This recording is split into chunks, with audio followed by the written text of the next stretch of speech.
आज तक रेडियो सुनता है सारा जहां।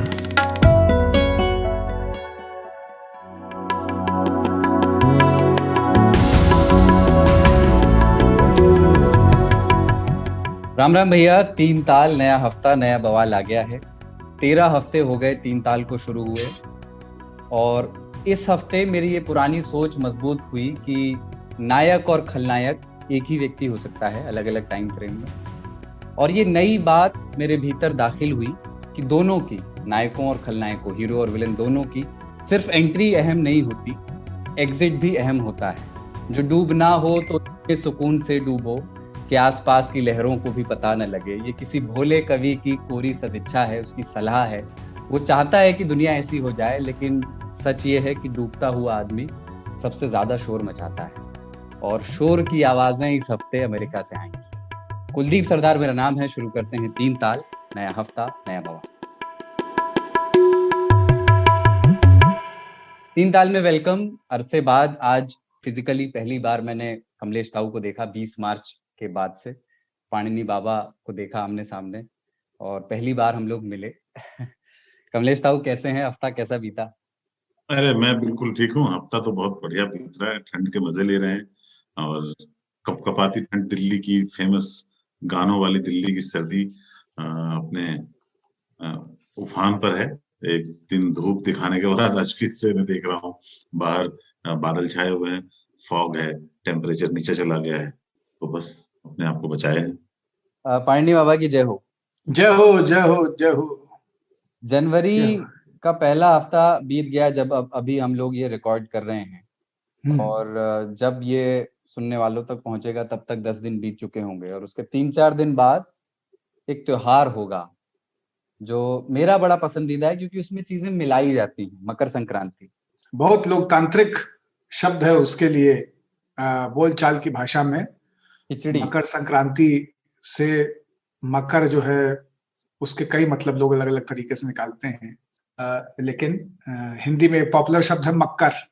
मक्कर मतलब नाटक करना, है ना।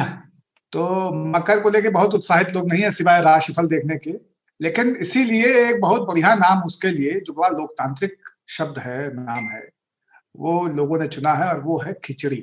तो मकर संक्रांति के पर्व को भारतवर्षीय आबादी, उत्तर भारतीय हिंदी पट्टी वाले खिचड़ी के तौर पे मनाते हैं।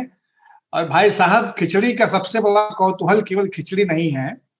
हम दिल्ली आए तो पता चला कि 15 अगस्त और रक्षाबंधन पे पतंग उड़ाई जाती है, वरना अवध की चेतना, गोमती और गंगा के किनारे पुरानी अट्टालिकाएं, नई बसाहटें, तमाम नामचीन कस्बे।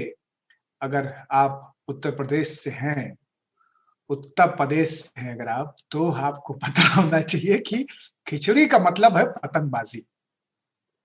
और मेरे ख्याल में अहमदाबाद वाले भी खिचड़ी पे ही, मकर संक्रांति पे ही पतंग उड़ाते हैं। क्या कहते हैं आप? अब तो पता नहीं, अब तो हमारे यहाँ तो सब 15 अगस्त को शिफ्ट हो गया है पतंग का पूरा कल्चर। हाँ, ये दिल्ली से गई है बीमारी। कवि सम्मेलन 15 अगस्त को करें और पतंग 15 अगस्त को उड़ाएं, ये दोनों बीमारियां दिल्ली से बाकी तरफ बढ़ी हैं। तो दिल्ली में लाल किले का मशहूर कवि सम्मेलन एवं मुशायरा, उसका नाम भी देखिए लोकतांत्रिक रखने की कोशिश की जाती थी, लेकिन 15 अगस्त तक नहीं आते। 15 अगस्त का नंबर फिर आएगा। फिलहाल रहते हैं मकर पे। और खिचड़ी एक चीज होते हुए भी, जो बहुत सारी चीजों को मिला के बनी है, बहुत तरीके से बनती है। खिचड़ी का महत्व यह है कि जीवन में हर चीज का एक उत्तर होता है दक्षिण। जब सूर्य दक्षिणायन हो जाते हैं तो हम दक्षिणायनी भाव से चलते हैं, तो उसको थोड़ा नकारात्मक माना जाता है। तो जब उत्तर में सूर्य आ जाए तो उसको उत्तरायण कहते हैं। और मकर संक्रांति का यही एक फिक्स है कि ये इस तारीख को सूरज जो है गति करती हुई धरती उसके वो उत्तरी भाग में आ लेती है। इसके साथ जो और चीजें जुड़ी हुई हैं वो ये है कि दिन बड़ा होना शुरू हो चुका होता है। तो दिन बड़े होने की शुरुआत, जो कि अभी आप दिसंबर के आखिरी हफ्ते तक पाते हैं कि लगातार छोटे होते जा रहे थे, वो रोज थोड़ा थोड़ा बढ़ता हुआ उजाला फिर से जीवन को ऊर्जावान और प्रकाशवान बनाता है। तो उत्तरायण के बहुत महत्व है। उत्तरायण की कई कहानियां हैं। गंगा सागर का स्नान, भगीरथ के पहले 3 पीढ़ियों का उद्धार, कपिल मुनि की कथा, गंगा का धरती पे आना, भीष्म पितामह का सरसैया पे प्रतीक्षा करना, ये बहुत सारी कहानियां जो हैं वो मकर संक्रांति से जुड़ी हैं। और खिचड़ी इस भूभाग का, दक्षिण भारत का, ये साउथ एशिया का, दक्षिण एशिया का, मुझे लगता है कि बहुत ही कॉमनली और सबसे पुराना खाना है। केवल यहाँ नहीं बल्कि खिचड़ी का प्रसार दुनिया के हर कोने में मिलता है। आप कायरो जाएंगे तो वहां पे भी, मिस्र में भी आपको खिचड़ी खाते हुए लोग मिलेंगे, उसको तरह तरह से सजा के मजा के, छिलके वाली मूंग और मसूर के साथ में। और आप कानपुर जाएंगे कायरो से वापस आके तो वहां पे भी मिस्र जी के घर में जो है आपको खिचड़ी खाने को मिलेगी। तो मिस्र से लेके मिस्र तक खिचड़ी का प्रसार जो है बहुत खतरनाक है, बहुत पुराना व्यंजन है, दान के ऊपर आधारित है। तो ये एक ऐसा पर्व है जिसमें कि आपको अपने ऊपर खर्च नहीं करना है। दिवाली अपने ऊपर खर्च कराती है, बहुत सारे पर्व, दशहरा वशहरा सब अपने ऊपर खर्च कराते हैं, लोग मेला देख रहे होते हैं। खिचड़ी एक अकेला ऐसा पर्व है जिसमें आपको अपने ऊपर खर्चा नहीं करना है। सबसे आसान चीज, सबसे नॉर्मल चीज, सबसे कम लागत वाली चीज बना के खा लेनी है, और उसके बाद में जितना खाना है उससे ज्यादा लोगों को दान करना है। तो ये पर्व जो है दूसरों के लिए है, दान को महत्व देता है, इसलिए मुझे बहुत पसंद है। मेरी दादी एक कहावत कहती हैं, खाए की खिचड़ी पूंछ न उखरी। मतलब पहले उसकी तमाम खूबियां हैं, सुपाच्य है और हल्का भोजन है। आजकल डॉक्टर भी कहते हैं जब पेट खराब हो जाए कि खिचड़ी खाओ, लेकिन ताकत नहीं होती उससे, तो पूंछ न उखड़ी। तो मतलब अमेरिका पे हम बकर करें उससे पहले थोड़ा लेकिन मकर संक्रांति और खिचड़ी पे मकर मुझे लगता है कि ये जैसे कहावत है संस्कृत में, पयपानम भुजंगानाम केवलम विश्ववर्धनम उपदेशो ही मूर्खाणाम प्रकोपाय न शांतयेत। ये जो सूत्र है कि मतलब सांप को दूध पिलाना केवल उसके विष को बढ़ाना है। अब ये केवल कहने की बात है, सांप दरअसल दूध नहीं पीता है। मुझे लगता है कि पूंछ उखाड़ने की ताकत सबसे ज्यादा अगर कोई एक चीज दे सकती है तो वो खिचड़ी ही है, क्योंकि this is perfect mix of protein, fat and carb. इससे बढ़िया कॉम्बिनेशन कुछ नहीं, जिसमें कि एक अंश फैट का है, आप उसमें घी डालते हैं, एक अंश उसमें प्रोटीन का है, आप उसमें छिलके वाली दाल इस्तेमाल करते हैं, और एक अंश कार्ब का है जो कि आपको तत्काल ऊर्जा और समुच्चयित रखती है। तो ये बड़ी जबर चीज है गुरु। सोने से कम नहीं, खो जाए तो गम नहीं। वो वाला मजा जो है वो खिचड़ी में रहता है। मेरे लिए खिचड़ी की स्मृतियां ये है कि खाने में भी मजेदार थी, और पतंग कहीं से उखड़ जाए तो उसको जोड़ने में भी तत्काल काम आती थी। क्योंकि जो पारंपरिक खिचड़ी है मकर संक्रांति की खास तौर पे, और जो बाद में अपभ्रंशित हुई है, जिसमें बाद में वो हो गया, मतलब संक्रमण हो गया, संक्रांति में संक्रमण, हाँ संक्रांति में संक्रमण हुआ। वो ये हुआ कि लोग खिचड़ी को बसंत पूजा के तहरी की तरह बनाने लगे, उसमें सब्जियां, हल्दी, ये सब डालने लगे। वरना खिचड़ी केवल 3 चीजों की एक प्रत्युत्पत्ति है, जिसमें कि काली उड़द की दाल, चावल और नमक, इन तीनों को आप पका लें और फिर इसमें घी डाल के या चटनी के साथ इसको खाएं। बासी होता है उड़द, यानी कि उससे गैस बनती है, हड्डियों में दर्द होती है, ब्लॉटिंग होती है, बहुत सारे उसके गुण भी हैं, लेकिन 1-2 अवगुण भी हैं। तो जब तक शीत चल रहा होता है, पूस की रात जब तक रहती है, तब तक उसको अवॉइड किया जाता है। एक तरह से आप समझ लें कि बारिश और जो शुरुआत के जाड़े के महीने हैं, उससे निकल करके उड़द का पुनः अन्नप्राशन वार्षिक मकर संक्रांति के दिन से होता है कि आज से आप उड़द खाना शुरू कर सकते हैं। सूर्य उत्तरायण हो गया है, आसमान में अब सोलार एनर्जी का जो समय है वो बढ़ता जा रहा है और उसमें आप इसे पचा ले जाएंगे, आपकी गतियां बढ़ जाएंगी। पता नहीं ताऊ का खिचड़ी को लेकर के क्या व्यू है, क्योंकि मैं तो इन्हें गोश्त वाला ही समझता हूँ। नहीं, एक बार क्या है कि खिचड़ी जो है ना, वो आप लोगों के इलाके का, मतलब पूर्वी पश्चिमी बिहार और उत्तर प्रदेश के हिस्सों का है। हमारे यहाँ इसको बोलते हैं तिल संक्रांति, तिल संक्रांत। बिल्कुल। तो इसमें तिल का वही महत्व होता है, जैसे आप खिचड़ी पे फोकस कर रहे हैं, हमारे यहाँ फोकस तिल पे होता है। तो तिल के लड्डू, हाँ तिल के लड्डू गुड़ में बने हुए, और वो होता है। और जैसे खिचड़ी या ये जो मकर संक्रांति का पर्व है वो खिचड़ी की तरह पूरे देश में विदेशों में फैला हुआ है। ये हर जगह मनाया जाता है। ये ऐसा पर्व है देश का जो कि अलग अलग नामों से, कहीं बिहू, कहीं पे पोंगल, हमारे यहाँ तिल संक्रांत, कहीं पे खिचड़ी, कहीं पे उत्तरायण, कहीं पे मकर ज्योति, पर ये पूरे देश में और विदेशों में भी। हालांकि कुछ देशों में जैसे थाईलैंड में संक्रांत को संकर्ण बोलते हैं और वो उसमें पानी के साथ वो खेलते हैं। वो थोड़ा बाद में होता है, पता नहीं क्यों। पर ये एक ऐसा पर्व है जो पूरे देश में एक तरह से पूरे देश को जोड़ता है। और ये आप देख सकते हैं कि कैसे एस्ट्रोनॉमी से इसका डायरेक्ट रिलेशन रहा है कि हम बहुत प्राचीन काल में ये हमने देख लिया कि इस दिन से दिन बड़ा होता है, इस दिन से सूर्य विषुवत रेखा के ऊपर चली जाती है। और सही तो है। इसमें जो जो बात ताऊ कह रहे हैं उसका मैं बताता हूं कि उसके पीछे का जो लॉजिक है, इसके वैरायटी भी जो है उसको भी समझना पड़ेगा कि इधर जब आप कार्तिक का स्नान कर लेते हैं और विष्णु जग जाते हैं, देव उठौनी एकादशी बीत जाती है, कार्तिक पूर्णिमा बीत जाती है, दिवाली, छठ सब खत्म हो चुके होते हैं सारे पर्व। उसके बाद में एक डेड टाइम शुरू होता है क्योंकि वो चिल्ले जाड़े का समय है तमाम सारे राज्यों के लिए। तो उस पूरे ये मौसमी मेनोपॉज के बाद में जो पहला पर्व आता है ये हो गया आज का शब्द जैकिया के बाद मौसमी तो ये जो सीजन बाउंड मेनोपॉज है वो बहुत अधिक ठंडक की वजह से, उसके बाद जब पहला पर्व आता है वो मकर संक्रांति है।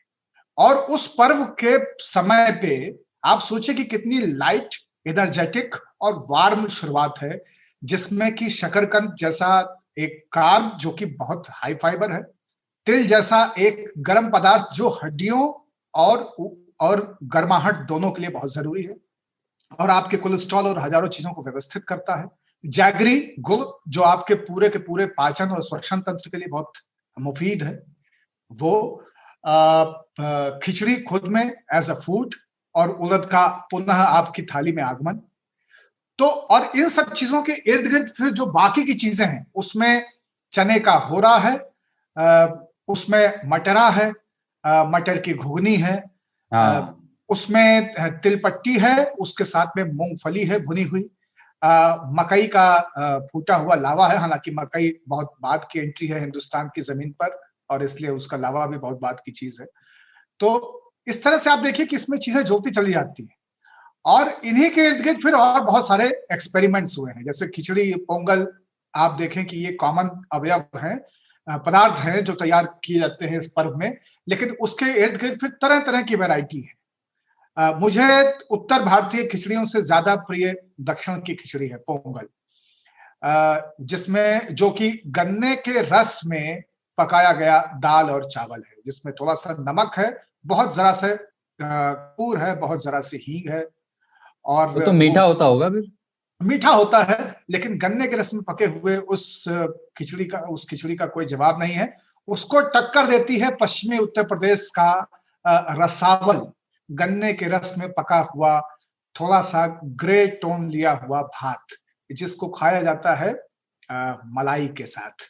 इसको हजम करने के लिए मजबूत अतड़ियां चाहिए होती हैं। आजकल जिस तरह की आंखें शहरी पॉपुलेशन की हो चुकी हैं, उसमें अगर आदमी रसावल औकात से ज्यादा खा ले, और औकात बहुत छोटी है इंसान की, तो वो मुंह पे हाथ लगाए कहीं और हाथ लगा के भागना जरूर पड़ेगा उसको कुछ समय के बाद में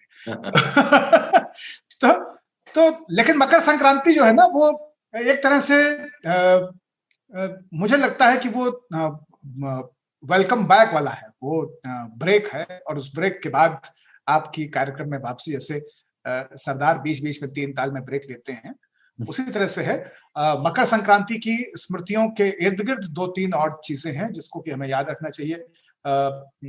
ये लोहड़ी इसी दौरान मनाई जाती है और उसका भी कमोबेश यही है, तिल और मूंगफली और लावे के साथ में, दरअसल भुने हुए अनाज के साथ में, उसको क्या कहते हैं आप लोग, पफ्ड ग्रेन्स के साथ में उसको सेलिब्रेट करना। तो दूसरा एक पर्व और है जिसकी चर्चा नहीं हो पाती है क्योंकि दब जाता है, लेकिन वो उत्तर भारतीय पर्वों में शुद्धतावाद में खिचड़ी से कहीं से 19 नहीं बैठता है। दरअसल वो तिल और बथुए का पर्व है और उसका नाम है सकट। हाँ, सकट है। हाँ, तो सकट भी खिचड़ी के आसपास ही आता है। इस बार फेस्टिवल थोड़ा सा भारतीय रेल की तरह डिलेड चल रहे हैं, सारे त्योहार बाद में आएंगे। ऐसे कल ही मुझे कोई बता रहा था कि मेरी एक बहुत प्रारंभिक जिज्ञासा होती है, हर 1 जनवरी से मैं लोगों से पूछना शुरू करता हूँ होली कब है होली। तो ये सारे त्योहार ना मतलब अब से सिर्फ यादों में रह गए। मुझे मम्मी बताती है तुम जब पैदा हुए थे तो सकट से ऐसे 3 दिन बाद सकट थी। सकट क्या होता है? सकट में क्या होता है? सकट में सकटा माई की पूजा होती है, तिल के पदार्थ बनते हैं, काले तिल के बकरे की बलि दी जाती है, बथुए का साग बनता है। दरअसल शकरकंद भी।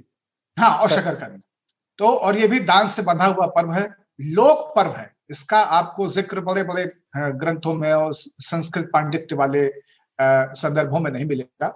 ये बहुत ही लोक पर्व है। तो ये इस हिसाब से बहुत मतलब इसमें सकट की सकटा देवी की पूजा होती है, तो जो तमाम तरह की व्याधियों को काट के खत्म करती है। तो उस हिसाब से इंटरेस्टिंग है, क्योंकि मुझे लगता है कि बथुए जैसी वो चीज, आजकल बथुआ बहुत सेलिब्रेटेड हो गया है। बथुआ हमेशा दलितों ने और पिछड़ों ने और सबसे निर्धन लोगों ने खाया है। उनके लिए और शकरकंद, ये 2 चीजों को लेकर के सकट बनाया जाता है। मुझे याद है कि घर में एक थाली में काले तिल से बकरे की आकार की आकृति की एक चीज बनाई जाती थी, कि थाली में ही ऐसे काला तिल गुड़ और तिल को मिला के बनाई जाती है वो। हाँ, और फिर एक सिक्का घर में चांदी का दिया जाता था मुझे, बड़े लड़का होने के नाते, कि अब तुम इसकी गर्दन काटो। तो गर्दन काट के शाम को और तारा वारा देख करके और फिर उसकी कथा सुन करके तो तब हम लोग फिर तिलवा खाते थे। तिल की पट्टी, तिल के लड्डू, उसी को मटन समझ के, और उसमें मैं बोलने में बड़ा मजा आता था। कालांतर जब समझ में आया कि नहीं, मैं बोलना जो है एक लतीफा है, जिसमें कि एक आदमी अपने एक बकरे को कई गुना महंगी कीमत पे केवल ये बता के बेच देता है कि ये पढ़ा लिखा बकरा है, और उसको साबित करने के लिए वो बताता है कि बकरे से आप पूछिए कि अप्रैल के बाद कौन सा महीना आता है, तो बकरे ने कहा मई। तो उसने कहा नहीं ऐसे थोड़ी होता है। तो उसने कहा फिर पूछ लेते हैं, जून से पहले बताओ कौन सा महीना आता है, तो वो फिर बोला मई। उसने कहा नहीं अभी भी नहीं। तो उसने कहा बताओ कि तुम और मुझ में बकरा कौन है, तो उसने कहा मैं। तो ये जो मैं है ना, ये बहुत रुचिकर रहा, खास करके एक ऐसे बच्चे के लिए जो 7 साल का, 8 साल का, 9 साल का है। वो बकरे को काट रहा है अथॉरिटी के साथ में, क्योंकि ऐसे तो मूस भी नहीं मार सकता है शायद, लेकिन बकरा काट रहा है और उसके कटने पे आवाज हो रही है, तो उसकी सजीवता का एक आभास है। ये जो फोनेटिक जस्टिस है उसमें, वो तिल के बकरे होते थे। तिल का बकरा। गुड़ और तिल का। अच्छा, गुड़ और तिल की बात चली है तो हमने पिछले एक एपिसोड में चर्चा की थी इसकी। भाई लोगों, जाड़े और गुड़ तिल पर नजीर अकबराबादी को अगर ढूंढ कर पढ़ सके तो जरूर पढ़े। इंटरनेट पे आजकल उपलब्ध होगा, कहीं ना कहीं सर्च मार दे, तिल के लड्डू नजीर अकबराबादी आगरा बाजार, ऐसे मार्क करें तो शायद कोई वीडियो मिल जाए आपको, जरूर पढ़े। अच्छा, नज़्म है वो? हाँ, वो जो बोल लो उनको। अच्छा। नजीर जो है एक सब्जेक्ट बताते हैं, रोटी, जाड़ा, गर्मी, बरसात, आगरा, मथुरा, कुछ भी, और फिर उसपे वो महाकाव्य टाइप का लिख देते थे, सब कुछ टच करते थे और बहुत मजा आता है लोगों को, क्योंकि उसमें हास्य का पुट होता है और लिटरेचर तो है ही है वो। ठीक है, तो अब अमेरिका की ओर बढ़ते हैं, क्योंकि नजीर तो वहां से आ रही है। तिल से निकले ताव पे चले। हाँ। तिल का ताव करते हैं। हाँ, क्योंकि सारी दुनिया में ना जिस किस्म की डेमोक्रेसी अमेरिका दशकों से ला रहा था, वो डेमोक्रेसी अब फाइनली उसके अपने आंगन में पहुंची। सबसे महान डेमोक्रेसी कहते हैं अमेरिका को। तो हुआ ये कि डोनाल्ड ट्रंप के समर्थकों ने कैपिटल हिल पर, जहां अमेरिकी सांसद बैठते हैं, उस पर हमला करके उस पर कब्जा करने की कोशिश की। अंदर संसद का सत्र चल रहा था और इसलिए बैठे थे वहां लोग सांसद। मकसद ये था कि जो बाइडेन की जीत पर फाइनल मुहर लगाना था उनको। लेकिन जिन लोगों ने हमला किया, जो डोनाल्ड ट्रंप के समर्थक थे, वो ये चाहते थे कि बाइडेन को विजेता ना घोषित किया जाए, क्योंकि ये लोग अपने नेता की तरह, डोनाल्ड ट्रंप की तरह, ये मानते हैं कि चुनाव नतीजों में धांधली हुई है। तो कोई जो बैरिकेड्स थे उनको तोड़ते हुए कोई रेंगते हुए दीवार पर चढ़ गया, कोई पोल के सहारे चढ़ा, और लोग कांग्रेस हॉल के अंदर तक जा पहुंचे जहां सांसद बैठते हैं। एक आदमी स्पीकर की कुर्सी पर बैठा दिखाई दिया। और ये सब डोनाल्ड ट्रंप के उकसावे पर हुआ, क्योंकि इससे कुछ देर पहले ही उन्होंने पास ही में एक रैली थी जिसमें लोगों से ये अपील की थी कि लोग कैपिटल हिल तक मार्च करें। तो इस पूरे दंगे फसाद में 4 लोगों की मौत भी हुई। एक महिला की मौत गोली लगने से हुई और 3 की मौत का कारण मेडिकल इमरजेंसी बताया गया है। 50 से ज्यादा लोगों को अरेस्ट किया गया है। लेकिन ट्रंप की इससे पूरी दुनिया में थू-थू हो रही है। जो थोड़े बहुत रिपब्लिकन्स डोनाल्ड ट्रंप के साथ खड़े थे, उनमें से भी अब बहुत सारे लोग धीरे-धीरे उनके तौर तरीकों को क्रिटिसाइज कर रहे हैं। इनफ इज इनफ जैसे बयान आए हैं रिपब्लिकन पार्टी के भीतर से। ये कहा गया कि रिपब्लिकन पार्टी अब डोनाल्ड ट्रंप पार्टी बनती जा रही है, जो कि अमेरिका की डेमोक्रेसी के लिहाज से ठीक नहीं है। और इसके साथ ही अमेरिका की भी बदनामी हो रही है। और किसी ने ये भी लिखा कि व्लादिमीर पुतिन काफी मुस्कुराते हुए 6 जनवरी को वॉशिंगटन से आई ये तस्वीरें देख रहे होंगे। कमलेश ताऊ, अपने काफी टाइम डिफरेंस है अमेरिका से हमारा, तो वहां जो दिन में घटा वो हमें अगली सुबह पता चला। तो जब ये पिक्चर्स आई, वो वीडियोस देखे, तो क्या रिएक्शन था आपका? मतलब क्या उसमें कोई एफ वर्ड था रिएक्शन में? आप सरप्राइज थे, या वो दांतों में माचिस की तीली खोस के बोले कि तो साला होना ही था? नहीं, 2 शब्द होते हैं, एक होता है शॉकिंग और सरप्राइज। तो क्या होता है, शॉकिंग में जनरली सरप्राइज्ड आदमी होता है, शॉकिंग में सरप्राइज नहीं होता है। ये पहली घटना थी जिसमें कि शॉकिंग तो था पर सरप्राइज्ड उसमें नहीं था कुछ भी। मैं तो मुझे कोई आश्चर्य नहीं हुआ कि ऐसा कुछ हो गया। जो हुआ वो बहुत शॉकिंग था कि आपने मतलब मैंने कभी सोचा भी नहीं था कि अमेरिका में वहां की संसद पर कुछ लोग हमला कर देंगे और अंदर घुस जाएंगे और इस तरह की तबाही मचाएंगे। तो पर अमेरिकन से मुझे ज्यादा कभी भी आशा नहीं रही है। वो बहुत आगे है हम सबसे, बहुत बड़ा भी है क्षेत्रफल में, मतलब हमसे कई गुना है, और आबादी बहुत कम है, तो अमीर भी बहुत ज्यादा है। साइंस और टेक्नोलॉजी में हम सबसे बहुत आगे है। पूरी दुनिया का चौकीदार, हवलदार, थानेदार जो भी कह लो, वो तो रहा है। पर डोनाल्ड ट्रंप से मुझे कोई निराशा नहीं हुई है। वो आदमी निराश नहीं करता किसी को।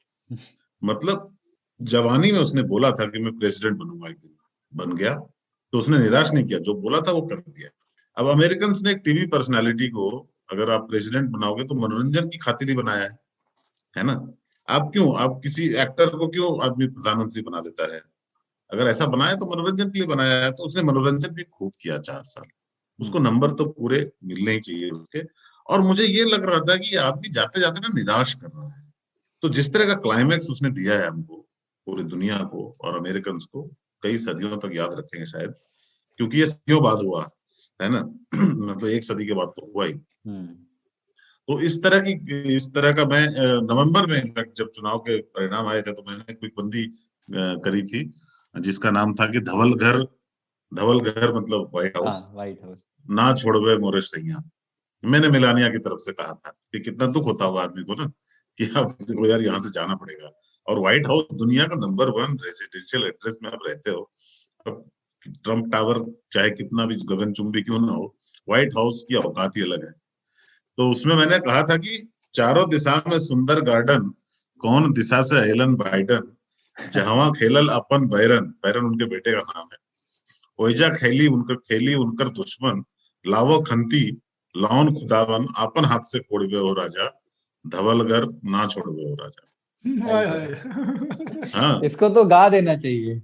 हाँ, तो मैंने उसमें ये सोचा था कि मिलानिया जो है खंती से कोड़ देंगी व्हाइट हाउस के गार्डन्स को, कि कोई जो भी आए उसको रहने लायक ना मिले। पर देखो इन्होंने तो जो छोड़ा अमेरिका को रहने लायक नहीं रहने दिया। और सही में लोग कोड़ रहे थे कल संसद में, अमेरिकी संसद में, डेमोक्रेसी, दुनिया के ओल्डेस्ट डेमोक्रेसी बोलते हैं अपने आप को, उसकी नींव खोद दी लोगों ने। और ये जो आपकी कविता का जो भाव है ना, वो बहुत मुझे एकदम वापस लोक गीतों के उसमें ले जा रहा है। यहाँ पे वो जो बिरहीन है वो कह रही है कि जौने सहरवा का पिया मोरे जई हैं, अगिया लागे शहर जल जाए। हाँ, गिर जाए बिजुरी शहर बढ़ जाए। वैसे ही मिलानिया चाहती होंगी। हालांकि मैं ये जानता हूं कि मिलानिया और ट्रंप के बीच में संबंध अच्छे नहीं है। इनफैक्ट पहला काम यही होगा जब वो व्हाइट हाउस से जाएंगी कि ट्रम्प को एक चिट्ठी पकड़ा दे, कागज दिखा दें ताकि क्लियर हो जाए। वो अभी तक कागज नहीं दिखा रही थी क्योंकि अभी तक व्हाइट हाउस में फर्स्ट लेडी बनी हुई थी। पर उसको छोड़ दीजिए, सबसे बड़े एक पर इससे निराश होने की हमको बहुत जरूरत नहीं है। जो मसाला उसने हमको दिया है वो बहुत अच्छा दिया है, पर निराश होने की हमको आवश्यकता इसलिए नहीं है कि एक बात है कि अमेरिका ना रिवाइव भी बहुत जल्दी करता है। आप ये देखो, उन्होंने 4 साल पहले गलती की थी, उसको दोहराया नहीं, वहीं पर निपटा दिया उसको, है ना। वो उनको समझ में आ गया था कि ठीक है, मनोरंजन कर दिया इस आदमी ने, पर इसके हाथ में हम अपना भविष्य और न्यूक्लियर बटन और वॉर की इतनी सामग्री और विदेशों के संबंध नहीं दे सकते। उन्होंने उसे बाहर का रास्ता दिखा दिया। हालांकि ये आदमी ऐसा है जो बाहर जाने को राजी नहीं है, रोता पीटता घसीटता जाएगा, पर जाएगा जरूर। और यही संकेत है कि अमेरिका को आपको हल्के में नहीं लेना चाहिए। उसकी डेमोक्रेसी को कुछ नहीं हुआ है।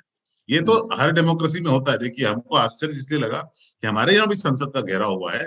बोट क्लब पे किस तरह के नाटक हमारे यहाँ किसानों ने एक टाइम, मतलब महेंद्र सिंह टिकैत के नेतृत्व में किए थे। उनका बेटा आजकल बॉर्डर पे बैठा हुआ है, पर इस तरह की घटना वो भी नहीं करेंगे। हमारे किसान भी आए हैं। संसद पे हमला बोल देना जब संसद में कार्रवाई चल रही हो, ये बिल्कुल शॉकिंग था। पर बड़े बड़े देशों में ऐसी घटनाएं होती रहती है। तो आपको ये नहीं मानना चाहिए कि अमेरिका जो है थर्ड वर्ल्ड हो गया। बहुत सारे लोगों का कहना है कि थर्ड वर्ल्ड टाइप बिहेवियर है इसका, और मैंने भी कम से ऑलमोस्ट ट्वीट कर दिया था कि welcome to the third world. But वो स्लाइड इसलिए नहीं होगा कि अभी भी ना आपके गूगल, फेसबुक, अमेजोन जो भी हैं, आपके दुनिया के सबसे बड़े हथियार, सबसे आगे रहने वाली टेक्नोलॉजी, सबसे ज्यादा टैलेंट दुनिया भर का सूंघ के जिस स्पॉन्ज ने रखा हुआ है वो अमेरिका है। उसको इतनी आसानी से वहां पे न डेमोक्रेसी जाने वाली है, न इतनी आसानी से उसका कोई बहुत कुछ बिगड़ने वाला है। यस, हर मुल्क के उम्र में कभी कभी एक पड़ाव आता है जहां पे कि ऐसा लगता है कि वो बहुत कमजोर हो गया है, पर मरा हुआ हाथी कहते हैं 1.25 लाख का होता है, और वो तो जिंदा है, इसलिए हल्के में ना लें। लेकिन ये इंडिया वाले, चाइना वाले, रशिया वाले या और बाकी देश जो खुशी जता रहे हैं, बाबा ये लोग क्यों खुश हैं? मतलब कहीं पर अगर एक बगावत आई, ये छोटी सी, कहीं अराजकता फैली, तो हमें देख के क्यों सजेस्टिक प्लेजर मिल रहा है? बाबा शुरू करें उसके पहले मैं एक चीज कह देना, देख जर्मन में वर्ड है शैडनफ्रॉड। हाँ, वो जर्मन वाले ना हर चीज के लिए शब्द ढूंढ लेते हैं। वो उसमें पर पीड़ा से आनंद जो मिलता है ना, उसको शैडनफ्रॉड कहते हैं। तो वो पूरे देश में, पूरी दुनिया में हो रहा था कि अमेरिका को पीड़ा में देखकर एक अद्भुत सा आनंद लोग कह रहे थे, क्योंकि हम सभी तो पीड़ा में हमेशा रहते ही हैं। उसका क्या परपीड़ कुछ शब्द अगर बाबा परपीड़ा, हाँ, वो बन जाएगा। तो वो अलग सूत्र है संस्कृत में भी और हिंदी में भी। परहित सरिस धर्म नहीं भाई, पर पीड़ा सब नहीं अधमाई। और संस्कृत में है कि अष्टादश पुराणेषु व्यासस्य वचनम द्वयम् परोपकारः पुण्याय पापाय परपीड़नम्। लेकिन ये तो सब पीड़ा वाले शब्द की व्याख्याएं हैं। मुझे लगता है कि ये संसार जो है ना, नदी के किनारे बैठे खेल रहे 5 बच्चों की तरह है। पूरा संसार, ये 5 बच्चा खेल रहे हैं और वहीमा से एक जौन है भद्द से गिर पड़ा। तो सहज जो प्रतिक्रिया होती है चारों की, वह होते है अरे गिर गए भैया, गिर गए। फिर उसमें से कोई बाद में धीरे से चेतता है कि लगी तो नहीं है ना, नहीं, या फिर कोई वहां पे ब्राउनी अर्न करने की कोशिश करता है कि यही धक्का देहस हुई, ऐसे करके। तो आपस में तो उसको पहले तो आनंद से लपकते हैं क्योंकि स्वयं नहीं गिरे हैं। दूसरा क्या है कि हमेशा गिरना वहां पे अच्छा लगता है जो बहुत ऊपर उठ चुका होता है। जैसे रिक्शे वाले की बदचलनी पे आज तक किसी भी अखबार ने चुटकी नहीं ली, ना मछली की पकौनी तलने वाली महिला के चरित्र के ऊपर उपन्यास लिखे गए हैं। लेकिन राजाओं की, मंत्रियों की, विधायकों की, सांसदों की, मुख्यमंत्रियों की, उद्योगपतियों की, सिनेमा की हस्तियों की, बड़े उद्यमियों की, इनकी चारित्रिक विवेचना जो है वो आपको अखबार से लेकर के और सामाजिक आचार तक हर जगह आपको एकदम दूब घास की तरह फैली हुई मिल जाएगी। खत्म नहीं होती भाई साहब। वो कितने भी लंगर लगवा के कहते हैं ये वह है, 3 ठे ब्याह की हीन है जना ना, उस तरह से। तो वो चुटकी वृत्तांत कहीं जाता नहीं। तो अमेरिका गिरा है भाई साहब, तो सबको हंसने का मौका मिला है, भले ही हम कीचड़ में लौट रहे हैं। हाँ, लेकिन यही साला ये घटना जो है, बताइए, सेरे लियोन में हुई होती है, जमैका में हुई होती है ना, कहीं पे इस तरह के चंडू खाने थर्ड वर्ल्ड, है ना, तीसरे दर्जे के देश में हो रही होती, कोई इसकी तवज्जो देता, कहीं इसकी कोई चर्चा होती? कौन गिरा? कौन? अमेरिका गिरा। मतलब आप सोचिए कि सबसे ऊंची इमारत गिरने के ही लोग दृश्य देखने आते हैं। मैं आपको बता दूं कि अगर अमेरिका में ट्विन टावर ना गिरे होते और उतना बड़ा विजुअल नहीं होता, तो वो घटना दुनिया को और समाचार के प्रति जो दृष्टि है, जो कौतूहल है, और टीवी का जो पेनिट्रेशन है, उसको इस स्तर पर नहीं बदल पाता अगर लोग मैदान में गोली चला के चले जाते। एक इतने बड़े ट्विन टावर का गिरना, ये बहुत बड़ी चीज थी। आतंकवादी घटनाएं तो उसके पहले भी दुनिया में होती रही। तो बात नंबर 1। बात नंबर 2, भाई साहब, जो प्रैक्टिकल बात है, मैं सबसे कहता हूं कि राजा का पाद नरगिसी नहीं होता है, ऐसा केवल कुछ लोग उसको कहते रहते हैं। तो जो डॉक्टर सबका उपचार करता है ना, कभी वो भी मरता है। दुनिया को जो लोकतंत्र समझाता है, कभी कभी उसे भी लोकतंत्र की जटिलताओं से, अवस्थाओं से रूबरू होना पड़ता है। हाँ, कभी साइकिल पे आप, कभी साइकिल। हाँ, एक दृश्य मैं और लाना चाहता हूं, जिसको कुछ लोग कहेंगे कि बड़ा क्लास और कास्ट वाला है, लेकिन मुझे उसकी परवाह नहीं है। मैं उसको कह देता हूं, और ये समझना बहुत जरूरी है कि एक शहर है जहां पे एक मास्टर साहब हैं, और वो 30-35 साल से बच्चों को, 10वें दर्जे के बच्चों को गणित पढ़ा रहे हैं। और उसी शहर में एक ऐसा बच्चा भी है जिसको 15 साल पहले मास्टर साहब ने अपनी क्लास में, हाई स्कूल की, 5-6 साल लगातार पढ़ाया कि शायद ये पास हो जाए। वो बच्चा फिर भी पास नहीं होता है, लेकिन आगे चल करके 5-10 साल बाद वो बच्चा शहर का सबसे बड़ा क्लॉथ हाउस खुलता है, सबसे बड़ा शोरूम कपड़ों का उसी के यहाँ होता है, सबसे नई जो कपड़े के धान है वो उसी के यहाँ आते हैं, थान के थान सारे वो निकाल के दिखा रहा होता है। सबसे धनाढ्य वो हो जाता है शहर में, जो नवोदित व्यापारी होते हैं उनके बीच में। लेकिन भाई साहब, जो सोफिस्टिकेशन है ना ज्ञान का, वो बहुत पैसे के बाद भी आ नहीं पाता है। जो कल्चर का एक संकट है ना, वो उसको जीत नहीं पाता है। अमेरिका की पूरी उद्भव कथा में ये एक विचित्र सी स्थिति है कि उसकी सांस्कृतिक चेतना जो है वो बहुत बड़ी नहीं है, बहुत गहरी नहीं है, बहुत दूर तक नहीं। अमेरिका की सांस्कृतिक चेतना जो हॉलीवुड में दिखाते हैं ना, वो तो अलग है, वो तो पूरी दुनिया के लिए बनाते हैं। पर हकीकत ये है कि अमेरिका गोरों की खाप पंचायत है। हाँ, वहाँ पूरा जो मिडिल अमेरिका है, उनका जो कंजर्वेटिज्म है, वो हमारे खाप पंचायत जैसा ही है। बिल्कुल, उनको दुनिया का कोई भी ज्ञान नहीं है, और वो बहुत ही निम्न मध्यम दोयम दर्जे के का इंटेलेक्ट लोगों में। और हमारे यहाँ अगर एक परिवार की कहानी को छोड़ दें, तो ऐसा नहीं हुआ है कि कैनेडी भी मारे जा रहे हो, लिंकन भी मारे जा रहे हो। मतलब ये कोई नई घटना नहीं हो गई है अमेरिका में। अमेरिकी यही करते रहे हैं। उन्होंने ओशो को भी ऐसे ही मार के किनारे लगाया, उन्होंने कई लोग ऐसे निपटाए हैं। और तो और आप अमेरिकी इतिहास की एक चीज को और समझिए कि जो प्रवृत्ति लोकतंत्र को इंट्रोड्यूस करने की उन्होंने दुनिया भर में अपनाई, वो सबसे अलोकतांत्रिक प्रवृत्ति रही है। इराक में, ईरान में, अफगानिस्तान में, वो कहाँ वियतनाम में, कई जगहों पे वो अपने हठ में केवल लगे रहे, केवल हठ में। तो मुझे लगता है कि अमेरिका दरअसल वीर गाथा काल में चंद्रबरदाई द्वारा लिखा गया एक महाकाव्य है, जिसको गाने, सुनने, देखने में तो बड़ा आनंद आता है, लेकिन जिस दिन आप उसका सब्सटेंस खोजने लगेंगे, उसमें तत्व खोजने लगेंगे, तो आपको तत्व मिलेगा नहीं।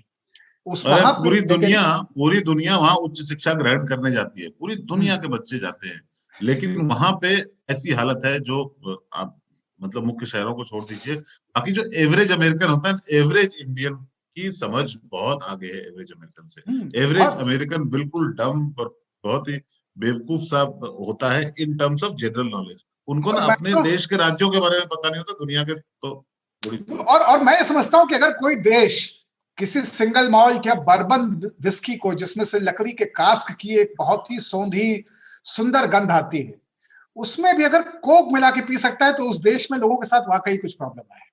वो तो हमारे यहाँ भी होता है। हमारे यहाँ मजबूरी पी लेता है, कि गले के नीचे वो उतरेगी कैसे, 2-4 ब्रांड ऐसे हैं सस्ते और टिकाऊ, उत्तरायण के बाद बंद, है ना। तो ये जो संकट है ना, तो अमेरिका के पास क्योंकि सांस्कृतिक डेप्थ नहीं, तो लोग उससे बहुत ज्यादा उम्मीद कर लेते हैं। लेकिन एक चीज बताइए, मैं आ रहा हूं उसी पे। हाँ। इसको समझो कि वो लड़का जब भी दुकान, क्लॉथ हाउस वाला लड़का जब भी मुंह खोलेगा ना, एक्सपोज हो जाएगा। अमेरिका जब भी मुंह खोलता है एक्सपोज हो जाता है। उसने अपने यहाँ इस तरह का जनादेश दिया, बिल्कुल ताऊ की तरह मैं भी बहुत ऑप्टिमिस्टिक होकर भी देख रहा हूं, लेकिन दुनिया को चौंकना नहीं चाहिए अमेरिका में इस तरह की चीजें होने से। लेकिन महान डेमोक्रेसी अमेरिका बना, कहलाया कैसे? जैसे जॉर्ज वॉशिंगटन का जैसे यूनिसेफ में जनगण मन सबसे अच्छा गीत बना, जैसे दुनिया का सबसे महान लोकतंत्र हम अपने आप को बताते हैं, वैसे ही वो अपने आप को बताते हैं।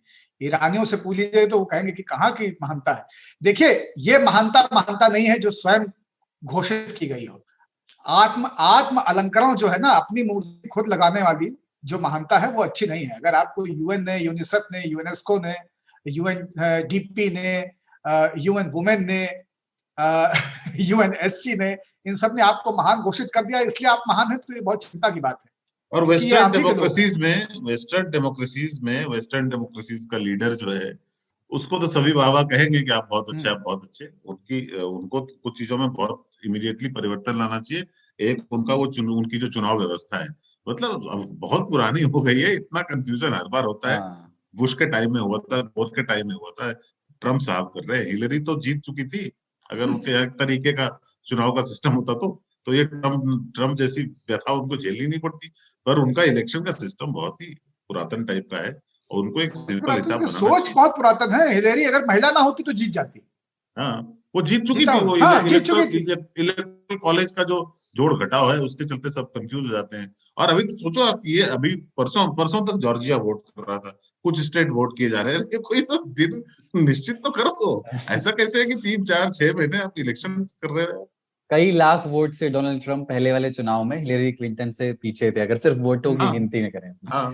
अच्छा, ये देखा आपने, वहां एक इंडियन झंडा पहुंच गया था। मतलब वो प्रोटेस्ट कहें, दंगा कहें, जो भी कहें, इंडियन झंडा पहुंचा। और बाद में लोगों ने कहा कि यार भाई कोई इंडियन रहा होगा, भीड़ देख के पहुंच गया, और वहां सचिन वो चिल्ला रहा होगा, उसको क्या पता। जब भगीरथ गंगा लेकर के हिमालय से गंगा सागर पहुंच सकते हैं तो कोई भक्त वहां क्यों नहीं पहुंच सकता है भाई? ये केरला मूल के है, मलयाली है, विंसेंट नाम है इनका।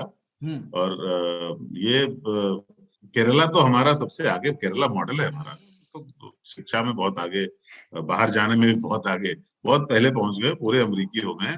और ऐसा होता है, अमेरिकी हो जाने के बाद दिमाग साइड में रख लिया और अपना झंडा लेके पहुंच गए। नहीं, अमेरिका केवल कोलंबस थोड़ी जाएगा भाई, हम भी तो जाएंगे। और जब हम जाएंगे तो हम अपना झंडा लेके जाएंगे। और हकीकत यही है, अमेरिका की खोज तो ऐसे हुई थी। एक आदमी इंडिया खोजने निकला था, एक आदमी इंडिया उसको जमीन मिली, उसने कहा यार इंडिया आ गए। फिर पता चला कि ये लोग इंडिया नहीं है। बाय द वे, आप सोचो अमेरिका की ताकत देखो कि उन्होंने इंडियन बुलाना शुरू किया, है ना, वहां के लोगों को। वो आज तक इंडियन के नाम से जाने जाते हैं। बाय द वे, इंडिया ढूंढ लिया गया, इंडियंस मिल गए, लेकिन चूंकि उनको एक बार इंडियन बोल दिया था, उसको करेक्ट नहीं करेंगे। अमेरिका अपने आप को सही नहीं करता। अमेरिका जो बोलता है वही होता है। हम देश दुनिया के सबसे ओल्डेस्ट ब्यूटीफुल डेमोक्रेसी है तो है, तुम लोग इंडियन हो तो हो। अब उनको क्या, आप कंफ्यूजन हटाने के लिए उनको बोलते हैं रेड इंडियन है, ये नेटिव इंडियंस है, अमेरिकन इंडियंस है। अरे यार, हमारे यहाँ से जो लोग गए वो इंडियन अमेरिकन है। जो भारत से जाते हैं वो इंडियन अमेरिकन है, जो वहां के असली लोग हैं वो अमेरिकन इंडियंस है। लेकिन करेक्ट नहीं करेंगे उसको, ये नहीं बोलेंगे कि ये ओरिजिनल अमेरिकन है। और जिनको वो मारते आ रहे हैं, खत्म करते आ रहे हैं, वो खत्म कर दिया। वो केरल वाले भाई को सिटीजनशिप मिल गई होगी। मतलब बेसिकली वहाँ ये था कि जो इंडियंस जिनको सिटीजनशिप मिल गई है, वो ट्रम्प की तरफ आ गए हैं। वो कह रहे हैं बाकी लोगों को मत मिलने दो, हमें मिल गई बहुत है। हाँ, इसी को कहते हैं पावर ना। देखो, सुपरमैन चड्डी ऊपर पहनता है ना। अब उसको कोई बताएगा कि तुमने गलत पहना है, पहले चड्डी पहनो फिर पजामा पहनो, तो वो कहता है नहीं, मैं सुपरमैन, मैं ऊपर ही पहनूंगा, यही सही है। और लोग एक्सेप्ट कर लेते हैं। बच्चे उसका कॉस्ट्यूम लगा घूमते, चड्डी ऊपर होती है। वो अमेरिका है। तो अमेरिका जो है ना, दरअसल सूरज कुंड है, जहाँ पे पलवल और फरीदाबाद, गुड़गांव, सब जगह से लोग आ जाते हैं कार्निवाल करने। और उन सब की गाड़ी पे लिखा होता है ये जे तो न्यू ही चालेगी। हाँ, अब उनको था कि इराक पे हमला करना है, उन्होंने कहा कैसे करेंगे, उन्होंने कहा यार इसके पास ना वेपन्स ऑफ मास डिस्ट्रक्शन है, इसलिए हम हमला करेंगे, इसका संबंध है आतंकवाद से। सबने बोला कि भाई साहब ऐसा नहीं है, उसने कहा नहीं यार है तो है। फिर उन्होंने हमला कर दिया, डेमोक्रेसी ले आए इराक में, अभी तक लाए ही जा रहे हैं, जो अपना भी पाड़ना खून हो पाड़ बहाया, लो। हाँ इराकियों का भी खून बहाया, जो पाड़ना है पाड़ लो, अमेरिका है। लेकिन जो तुम एक सवाल कर रहे थे, जिसको मैं खा गया इतने अपने वृत्तांत में, कथा सागर में, कि हम लोग ऐसे क्यों कर रहे हैं, ये जो जहां से बात शुरू हुई थी ना, 5 बच्चे नदी किनारे, ये वही खेल का हिस्सा है। और हम उनमें हैं कि जब 9/11 हुआ तब भी हम उतने ही कौतूहल से भरे हुए थे। बोल नहीं रहे थे क्योंकि वो आतंकवादी घटना थी, उसमें बहुत सारी मौतें हुई थी, दुख भी था, लेकिन दुख से ज्यादा जिज्ञासा हावी थी।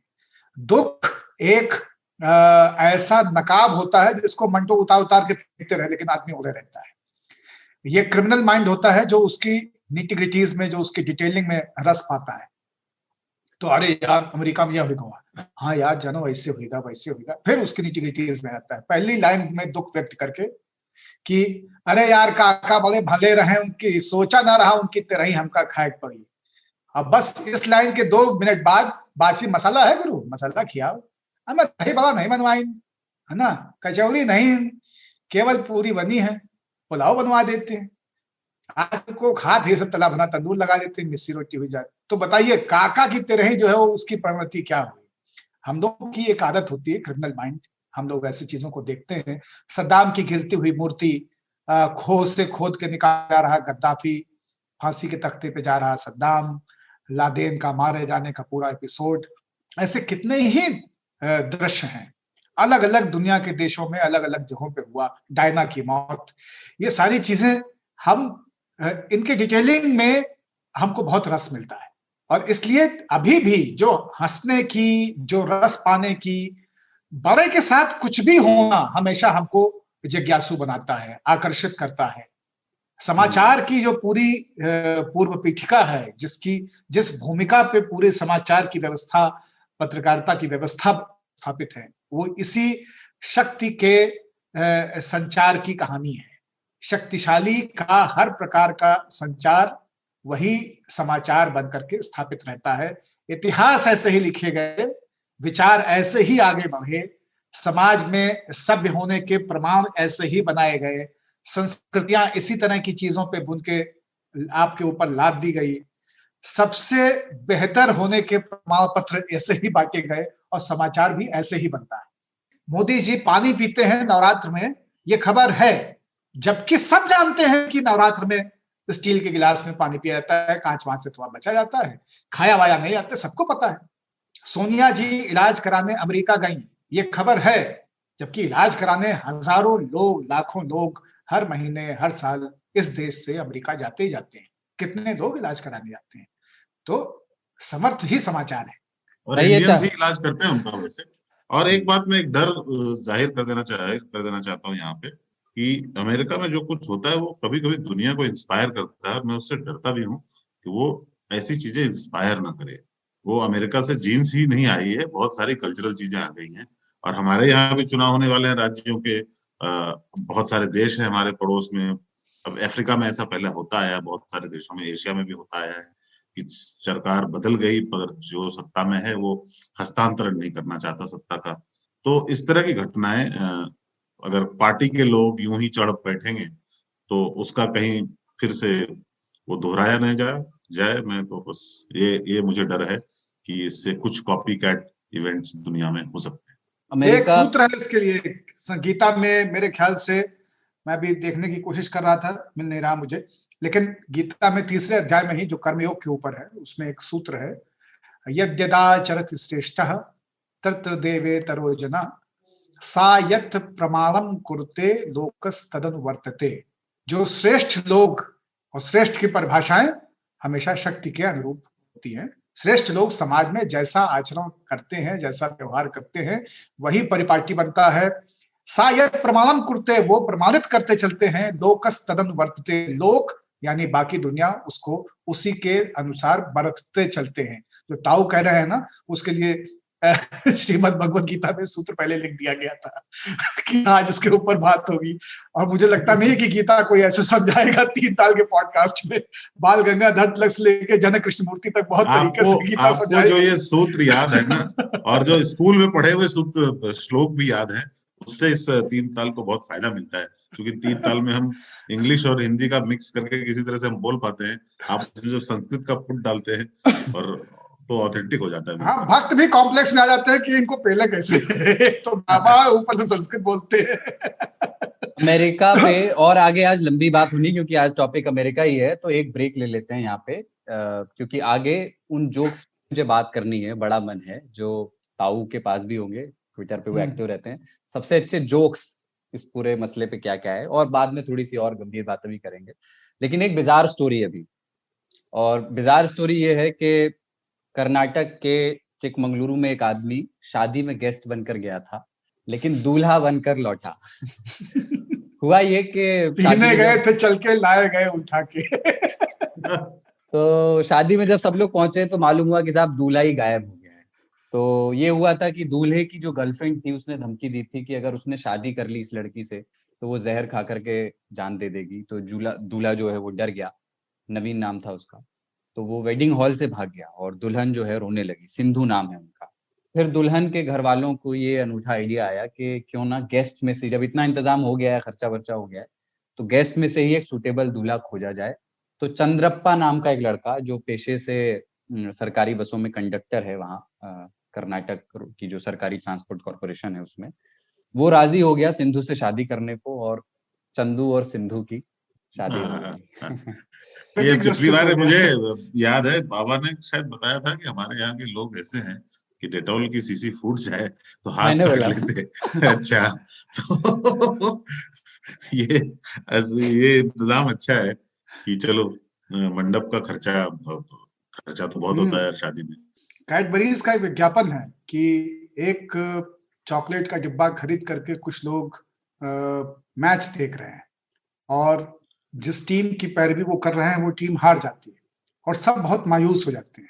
और अचानक से एक 6-7 साल का बच्चा कहता है कि अरे कोई तो जीता है, और ये कह के कि हाँ, फिर सब लोग उल्लास से उछलते हैं और सब लोग कैडबरीज बांट करके खाने लगते हैं। ये हमारे समाज की एक वो है कि भाई शादी तो लोग वैसे भी रह सकते थे, तो शादी हुई कैसे? शादी हुई एक सामाजिक व्यवस्था से, एक व्यवस्था उसके लिए बनाई गई, तो उस व्यवस्था के लिए इंतजाम करना होता है। अब भाई साहब इंतजाम हो गया है तो शादी कर दो, तुम्हारे ना सही तुम्हारी सही। हाँ, लोग तो शादी देखने आए थे, वो सिंधु की किससे लोग शादी ले आए थे। हाँ, बाकी कौन किससे शादी कर रहा है इसमें लोगों का बहुत इंटरेस्ट नहीं है। लेकिन मैं फिर बता रहा हूँ, ये बताओ चेट्टीनाड चिकन कैसा बना था, बस ध्यान से। लेकिन चंदू जो है मतलब नायक है यार, मतलब उसको ऐसे समय पे, क्राइसिस के टाइम पे वो राजी हो गया करने को।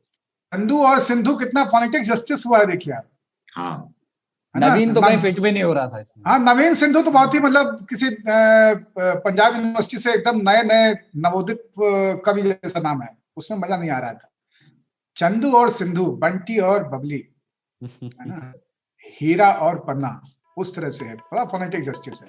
ठीक है, एक ब्रेक लेते हैं और फिर वापस अमेरिका पे लौटते हैं।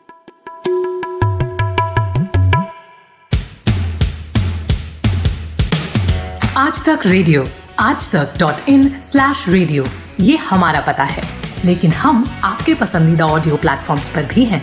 Google podcast, Apple podcast, Spotify, Jio Saavn जैसे ठिकानों पर भी आप हमें सुन सकते हैं।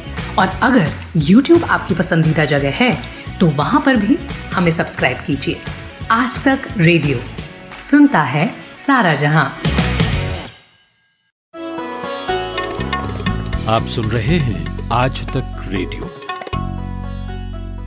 वेलकम बैक टू 3 ताल, और अमेरिका पे बात कर रहे हैं। वहां जो कुछ हुआ उसे देखकर उस दिन मुझे अटल बिहारी वाजपेयी याद आए। मतलब वो याद नहीं आया, उनका एक भाषण याद आया ना, उनकी बहुत सारी आलोचनाएं, लेकिन एक भाषण उनका कभी भी सुन लेता हूं मैं, मजा आता है सुनने में, उनकी सारी आलोचनाओं को भी बगल में रखते हुए, कि सरकारें आएंगी जाएंगी, पार्टियां बनेंगी बिगड़ेंगी, देश रहना चाहिए, संसद रहनी चाहिए, लोकतंत्र रहना चाहिए। लेकिन अमेरिका में जो अपनी जो कुछ पुरानी परंपराएं हैं, उनमें अपनी तमाम कमियां हैं जिन पे हमने बात भी की कि जिनको कोर्स करेक्शन अमेरिका को करना चाहिए। इसके बावजूद अमेरिकन डेमोक्रेसी को वो लोग क्लेम करते हैं महान है, लेकिन अंग्रेजी में तमाम जगहों पे लिखा जाता है कि सबसे महान डेमोक्रेसी अमेरिका की है। एक स्वस्थ रवायत रही है सत्ता ट्रांसफर की, और पिछली तकरीबन 2.5 सदी से हर 4 या 8 साल में शांतिपूर्ण तरीकों से पावर ट्रांसफर वहां होता रहा है। एक राष्ट्रपति जाता है, दूसरा आता है, और ये आना जाना तय होता था जनता के हाथों। लेकिन डोनाल्ड ट्रंप आए और सब बदल गया। हालांकि अब वो कह रहे हैं कि पीसफुल पावर ट्रांजिशन वो उन्होंने प्रॉमिस किया है, लेकिन थोड़ा सा इस हिस्से में, बातचीत के इस हिस्से में ताऊ, मैं चाहता हूँ कि पहले हम उन चुटकुलों पर बात करें, जैसे हमने शुरू में किया कि भारतीयों ने भी मजे लिए, चीनियों ने भी लिए, रूसियों ने भी लिए, पाकिस्तानियों तक ने लिए। तो सबसे बेस्ट जोक आपको कौन सा दिखा? मुझे, मैं एक्चुअली सुबह सुबह वाली तो पकड़ नहीं पाया था, पर मुझे सबसे अच्छा वही लगा कि जिसमें किसी ने कहा कि चूंकि कोविड के चलते ट्रैवल रिस्ट्रिक्शंस हैं, तो इस बार अमेरिका डेमोक्रेसी अपने घर में ले आया है। एक वो आपने वो देखा होगा, एक सबसे मस्त पिक्चर मुझे वो लगी, वो जो पोडियम होता है ना जिसपे खड़े होके भाषण देते हैं, वो स्टैंड जो होता है, एक आदमी वो स्टैंड उठा करके ले जा रहा है और कैमरा की ओर देखकर वेव कर रहा है। तो नीचे किसी खुराफाती मीम बनाने वाले ने वो अमर वाक्य लिख दिया है जो मोकामा के विधायक अनंत सिंह सरकारों के बारे में कह गए हैं। बिल्कुल। तो सरकार ऐसे ही हर्षित चेहरे 1984 में दिल्ली के बाजारों में भी थे, ऐसे ही चेहरे 2002 के दंगों में भी थे, ऐसे ही हर्षित चेहरे हमने कई ऐसे मौकों पे देखे हैं। समाज जब अपनी मर्यादा से, जो सामाजिक मर्यादा है और दूसरी जो कानून की का लिहाज है, इन दोनों से जब भी निकलता है ना, वो खुल के वाइल्ड हो जाता है। और ट्रंप काका ने कहा था उनसे कि there will be wild protest. तो आप देखिए कि जो पोडियम ले जा रहे हैं सज्जन, वो केवल पोडियम ले जा करके और हम मुस्कुराता हुआ चेहरा नहीं दिखा रहे हैं। आप देखिए कि उनके सर पे क्या है, उनके कपड़े क्या हैं, उनकी, है ना, तो पूरा वाइल्डर बन के आए थे भाई साहब, एकदम शिव की बारात वाला दृश्य था। और इसलिए कह रहा हूँ कि आप लोग जो एक चीज वाला बहुत मशहूर हो गया, सिंह वाला जो है, वो जिसने बाल पहने हुए थे एकदम। तो सब तरह है ना, सब तरह के रंग हैं। और इसलिए मैं कह रहा हूँ कि एक ही चीज जो आप लोग इग्नोर कर रहे हैं वो ये है कि भक्त जो है वो भगवान की तरह सर्वव्यापी है, और उसकी सत्ता को भी आपको इसलिए स्वीकार करना चाहिए। एक अमृतलाल नागर जी हिंदी के बहुत बड़े नाम है, उनकी एक गजल है जिसका नाम है हिंदी गजल। अब आप सोचिए हिंदी में गजल कैसे हो सकती है, गजल तो मोनोपोली है उर्दू की, लेकिन उनकी गजल बहुत कमाल की है। उसकी एक लाइन है कि भक्ति में याचना न होती तो भक्त भगवान बन गया होता, प्रेम को वासना न छलती तो प्रेम वरदान बन गया होता, तुम न सौंदर्य बन निखरते तो विश्व वीरान बन गया होता, दर्द यदि गान बन गया होता अश्रु मुस्कान बन गया होता। ये उन्वान है उस गजल का। बहरहाल गजल कैसी भी है इसकी समीक्षा आप लोग बाद में भी कर सकते हैं, लेकिन कुल मिला के भक्त और भगवान की ये जो नैसर्गिक ध्रुव रेखा है ना, इसमें आप देखिए कि सिमिलरिटीज कितनी है। और इसलिए जब आप देखते हैं कि गद्दाफी के समर्थन में जब लोग उतरते थे तो उनमें भी उन्माद ऐसा था, और गद्दाफी को मार के जब लोग उतरे तो उनमें भी उन्माद वैसा ही था। इंदिरा के खिलाफ प्रोटेस्ट कर रहे लोगों का भी उन्माद वैसा था, और इंदिरा के जाने के बाद दंगे करने वाले लोगों का भी उन्माद वैसा था। अमेरिका में वियतनाम वार के टाइम पे दोनों तरह के उन्माद थे। एक तरफ वो पागलपन था जो कहता था कि वी आर सोल्जर्स और हम लड़ के आए हैं और ये और नेशनल प्राइड और सारी चीजें, लेकिन दूसरी तरफ वो भी उन्माद था जिसमें था कि ये बकवास है, इससे बाहर निकलो, ये और नहीं चल सकता है। मुझे लगता है कि मैं इसको और थोड़ा सा ऊपर चंद्रमा पे बैठ के देखना चाहता हूं, और मैं यहां से चाहता हूं कि इसका विषयांतर करूं। अमेरिका की पूरी कहानी को मैं भारत से देखना नहीं चाहता हूं भाई साहब, मैं इसको चंद्रमा पे बैठ के देखना चाहता हूं, थोड़ा सा और ऊपर कंगूरे से टंके। और मुझे लगता है कि कितनी लोकतांत्रिक है कि अच्छे लोकतंत्र की पहचान ये है कि वो उतना ही अलोकतांत्रिक चीजों को भी जगह दे जितना कि लोकतंत्र को जगह देता है। तो आप देखिए ना कि भारत से एक कहानी जो हम लोगों के यहाँ खूब चली वो ये है कि अमेरिका की पार्लियामेंट भारत की पार्लियामेंट से 10 गुना कम सुरक्षित है, यानी हम 10 गुना ज्यादा सुरक्षित संसद भवन वाले हैं। तो ज्यादा लोकतांत्रिक जगह है ना, कोई भी जा सकता है, आराम से लोग चले जा रहे हैं पहुंचते हुए। हाँ, तो ये लोग और कह भी रहे हैं कि मतलब ये बात थोड़ी अजीब लगी, मतलब बहुत लोग हैरानी जता रहे हैं कि कुछ आम लोग जिनके पास कुछ मामूली हथियार थे, वो कैपिटल हिल के अंदर मेन हॉल तक जा पहुंचे, और इसमें आरोप ये लगाया जा रहा है कि पुलिस ने उन्हें आने दिया, उन्हें रोकने के लिए खास जोर नहीं लगाया। और ये वही कैपिटल हिल है जहां जॉर्ज फ्लॉयड की मौत के बाद जो प्रोटेस्ट हो रहे थे ब्लैक कम्युनिटी की ओर से, तो वहां पर नेशनल गार्ड्स यानी आर्मी को तैनात कर दिया गया था और हेलीकॉप्टर मंडरा रहे थे, ऐसी सुरक्षा थी। इस बार वो सुरक्षा क्यों नहीं थी? तो इसमें दो थ्योरीज हैं बाबा। एक तो ये कह रहे हैं लोग कि जानबूझ के ऐसा किया गया ताकि ट्रंप के उकसावे में की गई इस हरकत को पूरी दुनिया देखे और ट्रंप बिल्कुल अकेले पड़ जाएं और दुनिया भर में थू-थू हो, और जिसे कहते हैं ना कि ताबूत में आखिरी कील हो जाए उनकी।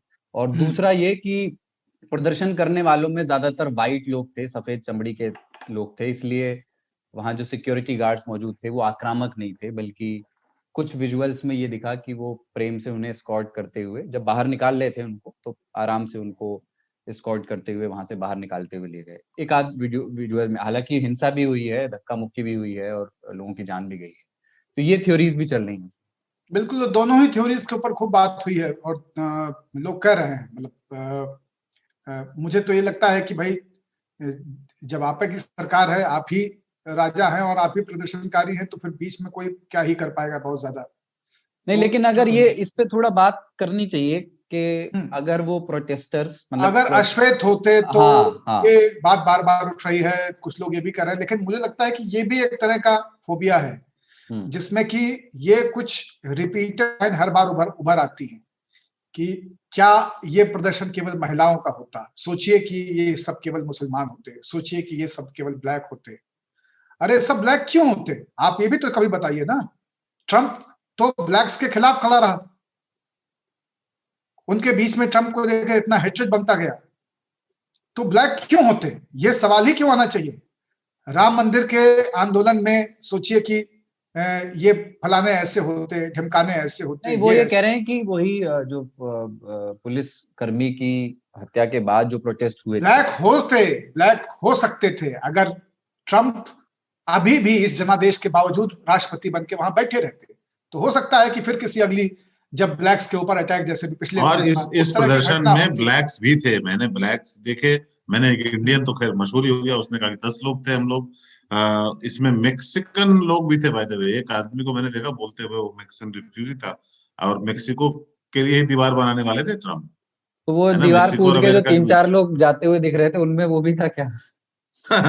तो ये है कि, पर अब हम ये देखिए, वहां पे रेसिज्म एक सच है, नस्लवादी जो पुलिस है उसका व्यवहार व्हाइट लोगों के प्रति और ब्लैक लोगों के प्रति डिफरेंट होता है। ये इसके लिए कोई प्रूफ की जरूरत नहीं है, इसका एक लंबा सा इतिहास है, बहुत डार्क इतिहास है, घिनौना इतिहास है।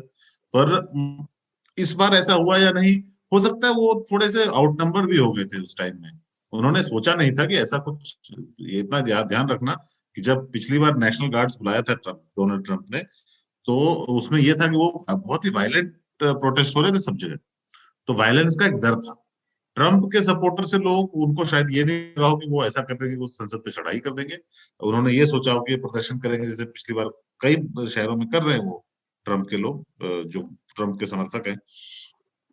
तो ऐसा उन्होंने, हो सकता है उन्होंने आशंका नहीं हो उनको इतना मामला आगे, ये भी हो सकता है। हम सीधे तौर पे कुछ कह नहीं सकते वैसे। नहीं, मैं तो केवल इंडिकेट कर रहा हूं कि ये एक जो एनालिसिस का एक उसकी एक न्यूमरोलॉजी बन गई है ना, जिसमें ये चीजें तुरंत मौका मिलते ही उछाल दी जाती हैं कि what if all of them were blacks. अरे यहाँ पे तो ये जो क्वाइनिंग है, ये जो क्वाइनिंग है, ये तुलना करने लगते हैं तो तुरंत यहाँ पे, अगर ये अगर किसान होते तो क्या होता यहाँ पे। दिल्ली में देखो पुलिस कितना अत्याचारी है, या पुलिस ने देखो उस बार तो उस इन सेट ऑफ प्रोटेस्टर्स को तो कुछ नहीं किया, दूसरे वाले ने गोली चला दी। तो यहाँ पे लोग अपने दूसरे का दुख को खुद से जोड़ने लगते हैं। जैसे होता है ना, वो जो होता है कि यार हमारे यहाँ भूकंप आया, वो अभी क्या भूकंप आया, भूकंप तो हमारे यहाँ आया था, उस टाइप का है। लेकिन फिर ट्रंप का तो ओवरऑल आप इस पूरी घटना के बाद देखें तो ट्रंप को इससे फायदा क्या हुआ? उनकी तो नुकसान ही ज्यादा हुआ। उनको नुकसान ही हुआ। और बिल्कुल आपने एक जो बात कही भाई, हमको भी, हम लोगों ने कल इसको कहा इस घटना के सामने आने की ठीक बाद में, कि ये उनके राजनीतिक प्रभाव में जो प्रकट राजनीति है उसमें ये उस ताबूत में आखिरी कील साबित हुआ, क्योंकि अब वो न घाट के रहे और ना घर के रहे, जो उनके ये बहुत इंपॉर्टेंट कही बाबा ने। 2024 में हो सकता था ट्रम्प इस बार रोते पीटते चला जाता और 2024 के चुनाव में फिर से लड़ता। उसका सपोर्ट बेस बहुत बड़ा था, 75 मिलियन लोगों ने उसको वोट किया है, और मतलब कुछ ही ज्यादा है ना वो बाइडेन। उस हिसाब से देखो तो 2024 में वो हो सकता था, फिर से आ सकते थे। लेकिन अब उन्होंने अपने सारे रास्ते, इस प्रदर्शन ने जिस तरह का बर्ताव उनके लोगों ने किया है और जिस तरह सबका बर्ताव उन्होंने किया है, उनको ये कहना you are very special, I love you, ये है ना, तो उससे ट्रम्प के सारे चांसेस खत्म हो गए। अब कोई रास्ता नहीं बचा उनके पास भविष्य में कभी भी व्हाइट हाउस की तरफ देखने का भी। वो टेक्निकली इसके आसार भी नहीं थे कि कांग्रेस को रोका जा सकता था बाइडेन की जीत पर मुहर लगाने से, क्योंकि माइक पेंस वगैरह सब पीछे हट ही चुके थे। तो पता नहीं, मतलब ये जो आइडिया था कि हम भीड़ को भेजें और ये कोशिश करें कि वो जो बाइडेन की जीत पे मुहर लगाने से रोके, ये अपने आप में ही बड़ा मूर्खतापूर्ण था। और ट्रम्प, और ये कहना कि इलेक्शन स्टील कर लिया गया है, हमारे मैंडेट को चुरा लिया है बाइडेन ने, ये भी, इसका भी कोई आधार नहीं रहा ना। बार बार सारे राज्यों से स्पष्ट हो गया कि आप हार चुके हैं, तो फिर आप हार चुके हैं। और राजन इकबाल के चरित्रों वाली एक महान कॉन्स्पिरेसी संकल्पना के देश में रहते हुए मैं इस चीज को खारिज नहीं करना चाहता हूं कि ये इस प्रदर्शन के उग्र होने के पीछे नॉन ट्रम्प फोर्सेस रही होंगी। ये भी हो सकता है कि ये भी हो सकता है कि ताजिए में जाकर के किसी ने खेल कर दिया भाई साहब। वही है ना, ये जो भीष्म साहनी का तमस है उसका पहला दृश्य आप याद करें, जहां पे किस जाति और किस धर्म के लोग, किस संप्रदाय के लोग एक पशु विशेष की हत्या एक जाति विशेष के व्यक्ति से करवाते हैं ताकि फसाद हो सके, है ना, सही समय पे। वही तो इसमें कोई वो नहीं, मतलब ट्रम्प कुछ भी हो, मूर्ख नहीं है।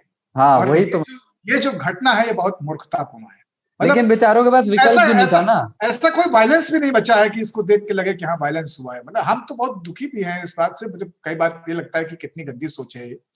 लेकिन आप देखिए कि क्वांटम ऑफ वायलेंस कितना हल्का पड़ गया।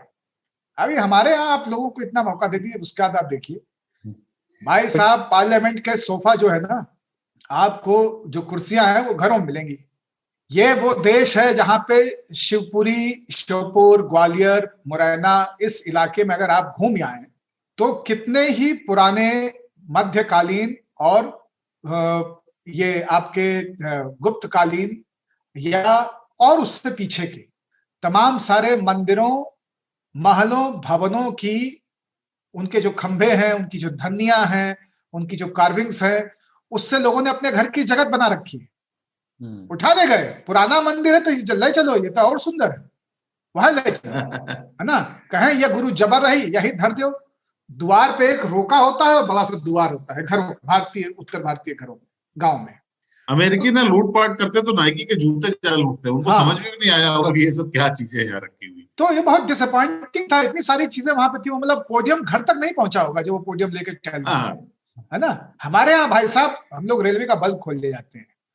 एक समय था रेलवे की बर्थ तक लोग खोल के ले गए। रेलवे ने सबसे ज्यादा मेहनत इस पे की है कि कैसे बर्थ लोग ना खोल पाए, पंखे ना खोल पाए। कितने तरह के ताले, जाले, सब कुछ लगाए गए। अरे मग्गे में चेन लगा दी। मग्गे को चेन शताब्दी जैसी गाड़ियों में, राजधानी जैसी गाड़ियों में, फर्स्ट और सेकंड और थर्ड एसी के डिब्बों में लगाना पड़ा, जहां पे कि लोग धनाढ्य लोग चलते हैं, जिनके घर में कितने मग्गे हैं उनको पता नहीं, लेकिन वो स्टील का मग्गा उनको बहुत प्रिय आ गया है। भाई साहब, रेलवे के बल्ब चुरा के लोग लाते हैं, उनके घर के बल्ब में लगाने से वो फट जाता है तुरंत, क्योंकि 240 वोल्ट की करंट होती है घर में, ठीक है, और न वो होल्डर में लगती है। कितने उपाय करके रेलवे के पंखे लोग चलाते हैं अपने घरों में। तो आप इसे ये समझें कि ये रामाधीर संघ के लौंडे टाइप ही है अमेरिकी जो है। रामाधीर सिंह तो हम ही हैं। हमें जब मौका दे दो तब देखो हम अपने चौवा बांधे वहां जाए कि कैपिटल हिल में। और हमारे यहाँ वो एक ऑप्शन भी होता है, पहला ऑप्शन तो यही होता है पीसफुल पावर ट्रांजिशन को रोकने के लिए, कि रिजॉर्ट पॉलिटिक्स का ऑप्शन आ गया हमारे पास। वो अभी अमेरिका में आया नहीं। दूसरी बात है कि वो लोग अंदर तक है पर आग नहीं लगाया। हमारे यहाँ एक फर्स्ट रिएक्शन था आग लगा दो, बस में लगा दो, जो भी मिले उसमें आग लगा दो। वो आर्सन का जो मजा है ना, वो अमेरिकी उस मतलब मैंने वो हाँ, ब्लैक लाइव्स मैटर वाले प्रोटेस्ट में देखे थे थोड़े, पर जिस तरह के आर्सन के आग का मजा इंडिया में होता कि जो लूट लिया, बाकी में आग लगाना है, आग लगा के फिर और देखना। इसी से मुझे संदेह होता है कि आप ये देखिए कि सिवाय पेनिट्रेट करने के उस बिल्डिंग को, इनकी कोई भी ऐसी तैयारी नहीं थी जो वायलेंस के संकेत देती हो।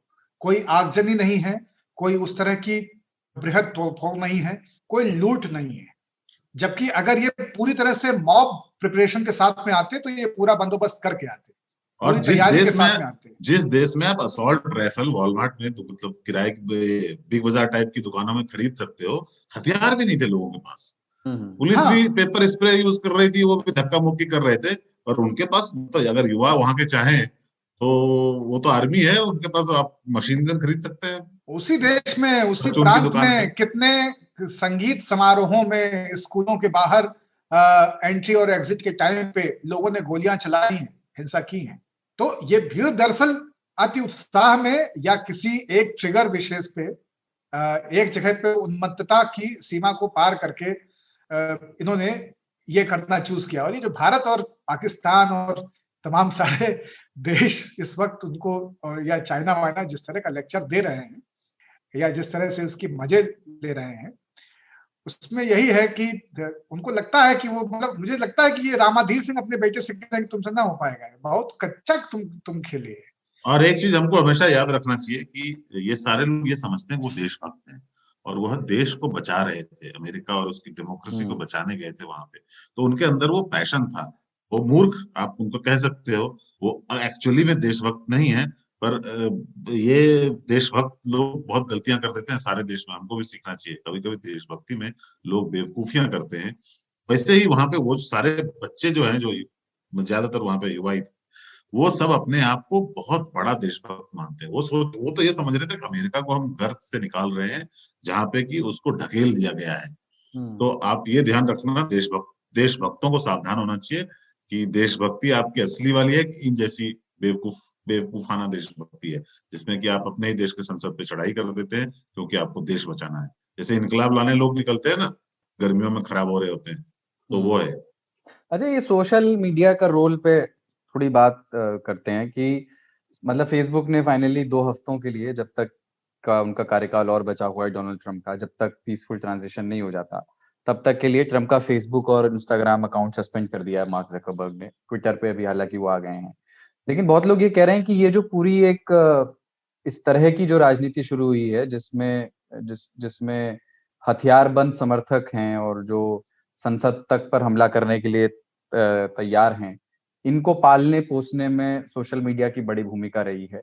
और अभी ये समय है कि राजनीति में सोशल मीडिया किस नेता को खड़ा और बड़ा कर रहा है, इस पर एक बार रिविजिट करना चाहिए। क्योंकि डोनाल्ड ट्रम्प जब आए थे तब ये बहुत मतलब जग जाहिर है कि सोशल मीडिया पर एक एग्रेसिव कैंपेन से उनको बहुत फायदा मिला था। पूरी दुनिया में सोशल मीडिया कैंपेन से बहुत सारे नेता इस बीच आए हैं। बिल्कुल, लेकिन इसमें जो संकट की बात है ना, वो यही है जो आप इशारा भी कर रहे हैं। मैं इस पूरी घटनाक्रम में सोशल मीडिया के अधिनायकवाद से त्रस्त हूं। वो मुझे सबसे ज्यादा बेचैन करता है कि अब आप ये देखिए ना कि एक तरह का व्योम रचा गया है, उस व्योम के 1-2 नियंता हैं और वो नियंता बैठ के तय कर रहे हैं कि कहाँ पे स्प्रिंग रिवॉल्यूशन आएगा, कहाँ पे तहरीर स्क्वायर पे बवाल काट देना है, कहाँ पे हमें जो है एक सरकार को उखाड़ के दूसरी सरकार के पक्ष में जनादेश तैयार कर देना है, कहाँ पे हमें पार्टी बदल देनी है, कहाँ पे हमें पटाशेप बदल देना है। और अभी भी ये वही स्थापित करना चाह रहे हैं कि अमेरिका का राष्ट्रपति भी हम ब्लॉक कर सकते हैं। हाँ, तो ये जो अधिनायकवाद है ना, ये अति शक्तिशाली होता सोशल मीडिया। और सोशल मीडिया बनाने और चलाने वाले लोग यही अमेरिका के हैं ना भैया, यही अमेरिकी सोच है, यही अमेरिकी पैटर्न है और वही अमेरिकी उपज है। तो अमेरिका से कोई लड़ाई नहीं है मेरी, लेकिन मुझे हमेशा लगता है कि गेहूं के आटे से बनी हुई चीजें अंततः उधर विकार ही पैदा करती है। उसी तरह से है, तुम वही हो ना जिसको प्याज में अश्लीलता नजर आ रही थी, तुम वही हो ना जो मैनिपुलेटर के रूप में इस्तेमाल होता रहता है, तुम वही हो ना जो हर आदमी के डेटा को चोरी कर रहा है, हर आदमी के पीछे, उसकी जिंदगी के पीछे पड़ा हुआ है। तुम वही हो ना जो किसी भी इंसान को कभी भी ब्लैकमेल कर सकता है, कभी भी किसी को ब्लॉक कर सकता है। तुम वही हो, उसके बाद में तुम सुचिता की बात करते हो। मतलब क्या बगुला भगत अवस्था है। तो जकरबर्ग भी मतलब आज हीरो बन रहे हैं जब वो देख जो रहे हैं आदमी कि कितनी 2 हफ्ते पार्लियामेंट्स में कितने सांसदों के सामने, कितने पब्लिक फोरम्स पे बुला के बेइज्जत किया जा चुका है, अपनी गलतियों के सही सही जवाब देने से वो मतलब अपने लगे आरोपों के जवाब देने को तैयार नहीं है, वो आदमी बता रहा है कि ट्रंप को मुझे ब्लॉक कर देना चाहिए या नहीं कर देना चाहिए। हु आर यू भाई? तो ये जो अधिनायकवाद है ना, मतलब इसके ऊपर बिल्कुल बहस हो सकती है। हो सकता है ताऊ कहें कि नहीं, अफवाहों को फैलने से रोकना चाहिए। अफवाहें ट्रंप को ब्लॉक करने से रुकेंगी? नहीं, ट्रंप इस बात पे अब मैं बिल्कुल अलग नहीं सोचता। मेरी सोच ये है कि ये अधिकार कि कौन ट्विटर पे रहेगा, कौन फेसबुक पे रहेगा, यह अधिकार ट्विटर और के मालिक और फेसबुक के मालिक का नहीं होना चाहिए। वो सिर्फ वो इसलिए कि ये पब्लिक प्लेस बन गए हैं। यहाँ पे कोई गाली भी दे रहा है, यहाँ पे कोई मारपीट भी कर रहा है, यहाँ पे कोई अच्छी बातें भी कर रहा है, यहाँ पे कोई लोगों को का उत्साहवर्धन भी कर रहा है। पर ये अधिकार किसी भी मालिक को, वहां बैठे एक टीम को नहीं होना चाहिए कौन वहां पे रहेगा, कौन वहां पे नहीं रहेगा। इसका कारण ये भी है, ये अब डेमोक्रेसी के अंग हो चुके हैं। ये इतने बड़े हो गए हैं कि वो अब हमारे दुनिया के समाज का हिस्सा है। प्रधानमंत्री आपके प्लेटफॉर्म को यूज करके, राष्ट्रपति आपके प्लेटफॉर्म को यूज करके अपने लोगों से संबंध बनाते हैं, लोग उनसे बातें कर सकते हैं। ऐसी अवस्था में आप ये निर्णय किसी के हाथ में नहीं दे सकते। मैं मानता हूँ कि ट्रंप को भगाना, मतलब मैं भी रहता तो भगा देता, पर ऐसे नहीं चलता है देश और दुनिया और सोशल मीडिया प्लेटफॉर्म। उनको ये डिसाइड करना पड़ेगा कि लोग निकालेंगे ना, आप नहीं निकाल सकते। मैं ये मानता हूँ। ये फेसबुक तो खैर मतलब क्या बताए, वो जब कुछ घंटे रह गए ट्रंप के प्रेसिडेंसी के, तब जाके उन्होंने ये तब जाके ये डिसीजन लिया कि उसको हटा देते हैं। पहले लोग उनको कहते कहते मर गए कि भाई साहब आप जो है इस तरह की बातों को हटा दीजिए। उन्होंने कहा नहीं नहीं, फ्रीडम ऑफ स्पीच है, इसमें फ्रीडम ऑफ एक्सप्रेशन में हम नहीं पढ़ना चाहते। ट्विटर हमेशा थोड़ा सा लेफ्ट लीनिंग रहा है और उनको ये ट्रंप पसंद नहीं है। उसको तो आपने ध्यान दिया होगा कि बहुत चर्चा भी हुई थी इसकी, कि उसके ट्वीट को वो मार्क कर देते थे, एक लाइन डालते थे उसके अंदर कि ये वेरीफाइड नहीं है, ये गलत है, आप इस पर विश्वास मत कीजिए। और कल उनको वार्निंग दी गई कि ट्वीट डिलीट करो, नहीं तो फिर हम आपको हटा देंगे हमेशा के लिए। तो उन्होंने वो ट्वीट दोनों वापस भी कर लिए। अरे वो वही मतलब मुर्दा का मारे हिंदू जूता, वीर बहादुर जिंदाबाद वाली स्थिति। तो ये खाली फालतू का उंगली काट के जो है शहीदों में भर्ती होना चाहते हैं जगह इनको आप अलग ही रखो। पर सोशल मीडिया का जो उपयोग है, जैसे हर किसी चीज का उपयोग होता है, उसका दुरुपयोग भी होता है। सोशल मीडिया के दुरुपयोग पे हम बहुत ध्यान देते हैं। सोशल मीडिया का, ट्विटर फेसबुक का उपयोग भी बहुत है। ये है कि ज्यादा से ज्यादा लोग इसका उपयोग करें और दुरुपयोग कम लोग करें, वही अच्छा है बस। चीनी है ये, मिठाई भी बना सकते हैं, चाय भी बना सकते हैं, और ज्यादा हो गई तो फिर मर भी सकते हैं, डायबिटीज भी हो सकती है। दूसरा ये है कि इस आयाम को भी कुलदीप हम लोग को कभी ना कभी समझना पड़ेगा ना कि भाई ट्रंप के ट्वीट करने भर से या ट्रंप को प्रतिबंधित कर देने भर से चीजें व्यवस्थित नहीं हो जाने वाली है। तो ये जो टोकनिज्म है ना, ये भी कोई समाधान नहीं है। एक तो अधिनायकवाद के लिए कोई जगह नहीं है यहाँ पे कि आप सुपर अथॉरिटेरियन बन करके चीजों को नियंत्रित करें कि कब आप चलने देंगे और कब आप हटा देंगे। दूसरा क्या है, अभी भगवान राम आके कहते कि हमारा मंदिर मत बनाओ, तो इससे फैसला वापस थोड़ी हो जाना है भाई साहब। लोगों का क्या कीजिएगा, वो लोग जनता का क्या कीजिएगा। इस विषय पे भारतीय सुप्रीम कोर्ट ने ये कहा है कि डोनाल्ड ट्रंप राष्ट्रपति बने रहेंगे और जो बाइडेन को अमेरिका के बाहर 5 एकड़ जमीन दी जाएगी। हाय हाय हाय हाय, ये गलत नस छिड़ गई है जाते हैं। बहुत ज्यादा। हमको कोई बिजार न्यूज पेश करो प्लीज। नहीं तो कुछ फूट जाएगा इधर उधर। ठीक है, अब इसमें मतलब हाँ कि ज्यादा कोई संगार नहीं, बस ये कि कॉन्स्पिरेसी थ्योरीज आ रही हैं और वो आती रहेंगी और उसका भी रस हम वैसे लेते रहेंगे। काम कर, मैं खाना मेरे नाम कर। वो सबसे अच्छा फिल्म वही है जो आपने कहा ना कि हम कीचड़ में लिथड़े हुए हैं और होली खेल रहे हैं कीचड़ से ही, और एक संभ्रांतों का लड़का आकर के फिसल गया है और हम अरे बहुत उसमें तो मतलब आप ये सोचे ना कि लोगों ने कितने लेख लिखे थे और कितनी गप्पे हुई थी इलाहाबाद में हेमवती नंदन बहुगुणा के खिलाफ चुनाव लड़ते हुए। किसी जनसभा में अमिताभ बच्चन के कुर्ते का एक पांचा जेब के पास से, वो होता क्या है ना, कुछ लोग कुर्ता पहनने में जब जमीन पे बैठ जाते हैं तो वो कुर्ते पे ही हाथ रख के उठने की कोशिश करते हैं, पीछे को ऐसे करके उठा के। तो उसमें अपने ही पांचे पे हाथ रख के जब उठते हैं तो वो जेब के पास से पर रह जाता है ना तो वो थोड़ा लटकनिया टाइप हो जाता है। ये कई लोगों के साथ ये शून्यांकित त्रुटि हुई है, इसको मैं कुर्ते की शून्यांकित त्रुटि कहता हूँ। शून्यांकित त्रुटि मैंने सबसे पहले स्क्रू गेज को सही करते हुए व्यास नापते हुए तारों के समझी थी शून्यांकित त्रुटि को कैसे व्यवस्थित करना है।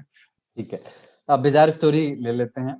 खबर ये है कि उत्तर प्रदेश, आपने सुनी होगी, पता नहीं ये भारत में बिजार है भी या नहीं, लेकिन उत्तर प्रदेश के बुलंदशहर में नासिर नाम का एक आदमी जूते बेचता है और उस पर केस दर्ज कर लिया क्योंकि जो जूते वो बेच रहा था उसमें से कुछ जूते ऐसे थे जिसकी तली में, सोल पर एक जाति का नाम लिखा हुआ था। कुछ लोगों ने हंगामा किया, वीडियो वगैरह बनाया, फिर पुलिस पहुंची और उस जूते बेचने वाले पर धार्मिक उन्माद फैलाने की धारा में, यानी आईपीसी की जो 153A है उसके तहत केस दर्ज कर लिया गया। और नासिर ये कहता रहा बार बार कि ये जूते वो नहीं बनाता है, सिर्फ वो बेच रहा है, और अब से पहले उसने ध्यान नहीं दिया इस पर। कुछ लोग पुलिस की कार्रवाई को क्वेश्चन कर रहे थे कि भैया क्यों अरेस्ट कर लिया, तो बुलंदशहर पुलिस ने अपने ऑफिशियल ट्विटर हैंडल से जवाब भी लिखा है कि विधि व्यवस्था के हिसाब से कार्रवाई की गई है और अगर पुलिस कार्रवाई न करती तो बहुत से लोग उल्टी/भिन्न, ये अच्छा लगा मुझे शब्द प्रयोग, एक ही वाक्य को, उल्टी/भिन्न प्रतिक्रिया देते। पुलिस ने नियम का पालन किया है। अरे पुलिस जो है ना, बुलंदशहर की पुलिस अगर वासेपुर में होती ना तो सरदार खान नहीं मार पाता रामाधीर सिंह के लड़के को। काहे कि रामाधीर सिंह के नाम में राम है। अरे है ना, और ये तो फिर भगवान राम का अनादर हो जाता। तो दिक्कत ये है कि कोई सियाराम नाम के आदमी को कान के नीचे 4 बजा भी नहीं सकते अब, क्योंकि वो बोलेगा कि मतलब आपने तो फिर ये इस बात को देखा ही नहीं कि मेरा नाम सियाराम कर दिया आपने। मेरा नाम सियाराम रहते हुए आपने मुझे मारा। आपको मेरी इज्जत करनी चाहिए, पूजा करनी चाहिए। दिक्कत ये है इस केस में, मतलब इतना ये, मतलब क्या बोलूं मैं, वो शब्द प्रयोग नहीं करना चाहता। तो ये ताज्जुब है मुझे कि अभी प्रयोग समझ में आ गया। प्रयोग इसलिए कि यार ये एक बात बताओ, ठाकुर नाम की पहले कोई जाति नहीं होती। ये बात तो हमको ऑफिशियली कह देनी चाहिए। सर आप टैगोर की बात कर रहे हैं कि ठाकुर की? पहली ठीक है, ठाकुर नाम की जाति नहीं है। राजपूत अगर बोले तो ठीक है, ठाकुर लिखा हुआ था कोई ब्रांड नेम है। और हमारे देश में बहुत मशहूर पीढ़ी है गणेश पीढ़ी, है ना, वो भगवान श्री गणेश के नाम पे नहीं रखा गया। उस कंपनी का ओनर गणेश है तो उसने वो अपने नाम से पीढ़ी रखी है। कानपुर में सबसे बढ़िया लड्डू बनाता है तिवारी स्वीट्स। तिवारी जी का क्या होगा? तिवारी डिब्बे पे लिखा हुआ है। वो तिवारी जी क्या होगा? लखनऊ में वाजपेयी की कचौड़ी मशहूर है। अब वो वाजपेयी की कचौड़ी कोई दुनिया के ऊपर कल को वाजपेयी लिख दे तो गिरफ्तार हो जाएगा। अब कोई ठाकुर ने जूते बनाए तो ब्रांड नेम बाटा में बाटा लिखा होता है, ठाकुर वाले में ठाकुर लिखा हुआ है। अब इस बात पे धार्मिक उन्माद फैलाया जा रहा है। क्यों? क्योंकि वो एक मुसलमान बेच रहा है। अगर कोई बनिया बेच रहा होता तो क्या वो सामाजिक उन्माद होता? ये सब बहाने हैं यहाँ पे ना, कुछ लोगों को अपने नाम चमकाने हैं। आप ये ध्यान रखना कि जिस आदमी ने ये दरख्वास्त दी पुलिस में, उसका नाम भी अखबारों में छप गया, टीवी पर आ गया, उसका वक्तव्य भी आ गया। 31 दिसंबर की रात को एक मुनव्वर नाम, फारूकी नाम का कॉमेडियन इंदौर में एक शो कर रहा था। तो क्या हुआ? उस शो में ऐसा कुछ नहीं था जिससे कि कोई आपत्ति हो, मगर 4 लोग उस शो उठे, पुलिस को बुलाया, उसके कनपटी पे 2-4 लगाए, पुलिस से उसको गिरफ्तार करवा दिया। बाद में पता चला कि शिकायत करने वाला वहां के एमएलए का लड़का है। तो ये बहुत आसान तरीका हो गया है कि अपने आप को लाइमलाइट में ले आओ, एक बहाना ढूंढ लो और फिर चिल्लाओ इस आदमी ने। और पुलिस भी आजकल उल्टी/भिन्न, मतलब हम क्या करें, हम उल्टी/भिन्न प्रतिक्रिया हो सकती है ना, इसलिए हम इसको अंदर कर रहे हैं। उसके बाद आप अदालत जाओगे, अदालत कहेगी कि यार हमको समझ में अभी आया नहीं, उल्टी/भिन्न ना हो जाए, इसको 14 दिन की कस्टडी में ले लो। फिर बेल के लिए अप्लाई किया तो फिर वहां पे उल्टी/भिन्न, आप 14 दिन और रह जाओ। ये हमारे यहाँ इंडिविजुअल लिबर्टी की ये हालत है। व्यक्तिगत स्वतंत्रता, समूह की कोई स्वतंत्रता की गारंटी ये संविधान हमको नहीं देता है। संविधान किसी भी समूह को ये अधिकार नहीं देता। किसी व्यक्ति के स्वतंत्रता से आपकी स्वतंत्रता या आपकी इच्छाएं या आपकी भावनाएं किसी के व्यक्तिगत भावनाओं से बड़ी हैं, लेकिन मॉब तो मॉब होता है, भीड़ भीड़ होती है, भीड़ जो है अकेले को दबा देती है। अधिकार सारे अकेले के पास है, ताकत सारी भीड़ के पास है, और इसीलिए सरकारें चुनी जाती हैं कि एक अकेला जिसके अधिकार है उसकी रक्षा सरकार करेगी उस भीड़ की ताकत के सामने। लेकिन दिक्कत यह है कि सरकार कहती है उल्टी / भिन्न। अब हमने क्या करें?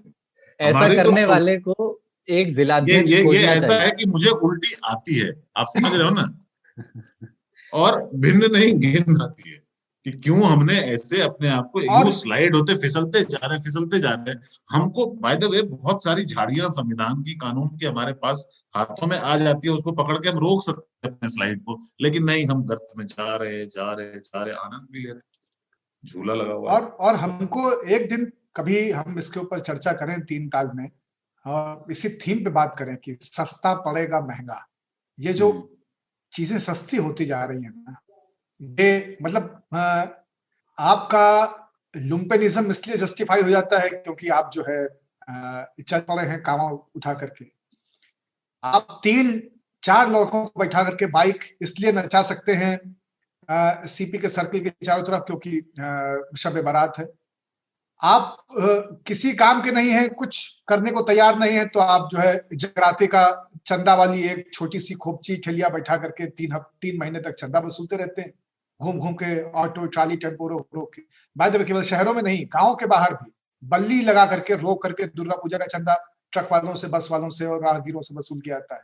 5 रुपए तो देने के लिए जाए न दे, कोई मतलब नहीं है वहां पे चुंगी लगाने का, लेकिन बल्ली लगा के वो वसूल कर रहे हैं। ये जो सस्तापन है, जो लीचौता है, और इसका संस्थानीकरण हुआ धीरे धीरे।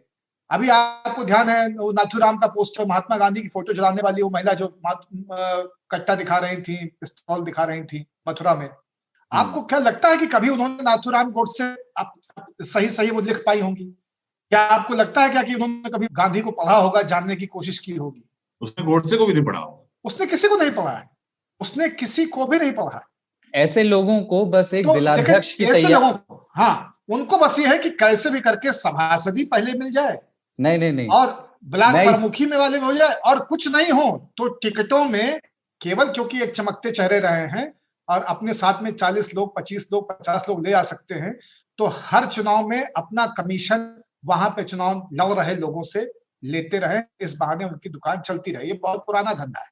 इसमें ये नए नए कारनामे, क्योंकि अब मीडिया है, वो सामने आने लगे। ये जो एमएलए का बेटा है ना, जिसकी सर बात बता रहे हैं कि उसने शिकायत की थी मुनव्वर वाले केस, हाँ, मुनव्वर वाले केस में, उसके बाद में 2-3 दिन बाद क्या हुआ होगा, उस दृश्य को मैं सोच रहा हूँ कि घर के दालान में कुछ 12-15 लोग विधायक जी के यहाँ बैठे हुए हैं और वहां पे बात हो रही है, तो उनमें से कोई दांत खोदते हुए तीली से पान खाए दांतों में खून निकालते हुए लगभग कह रहा हुआ, एक बात है, लॉन्चिंग बढ़िया हुई भैया की।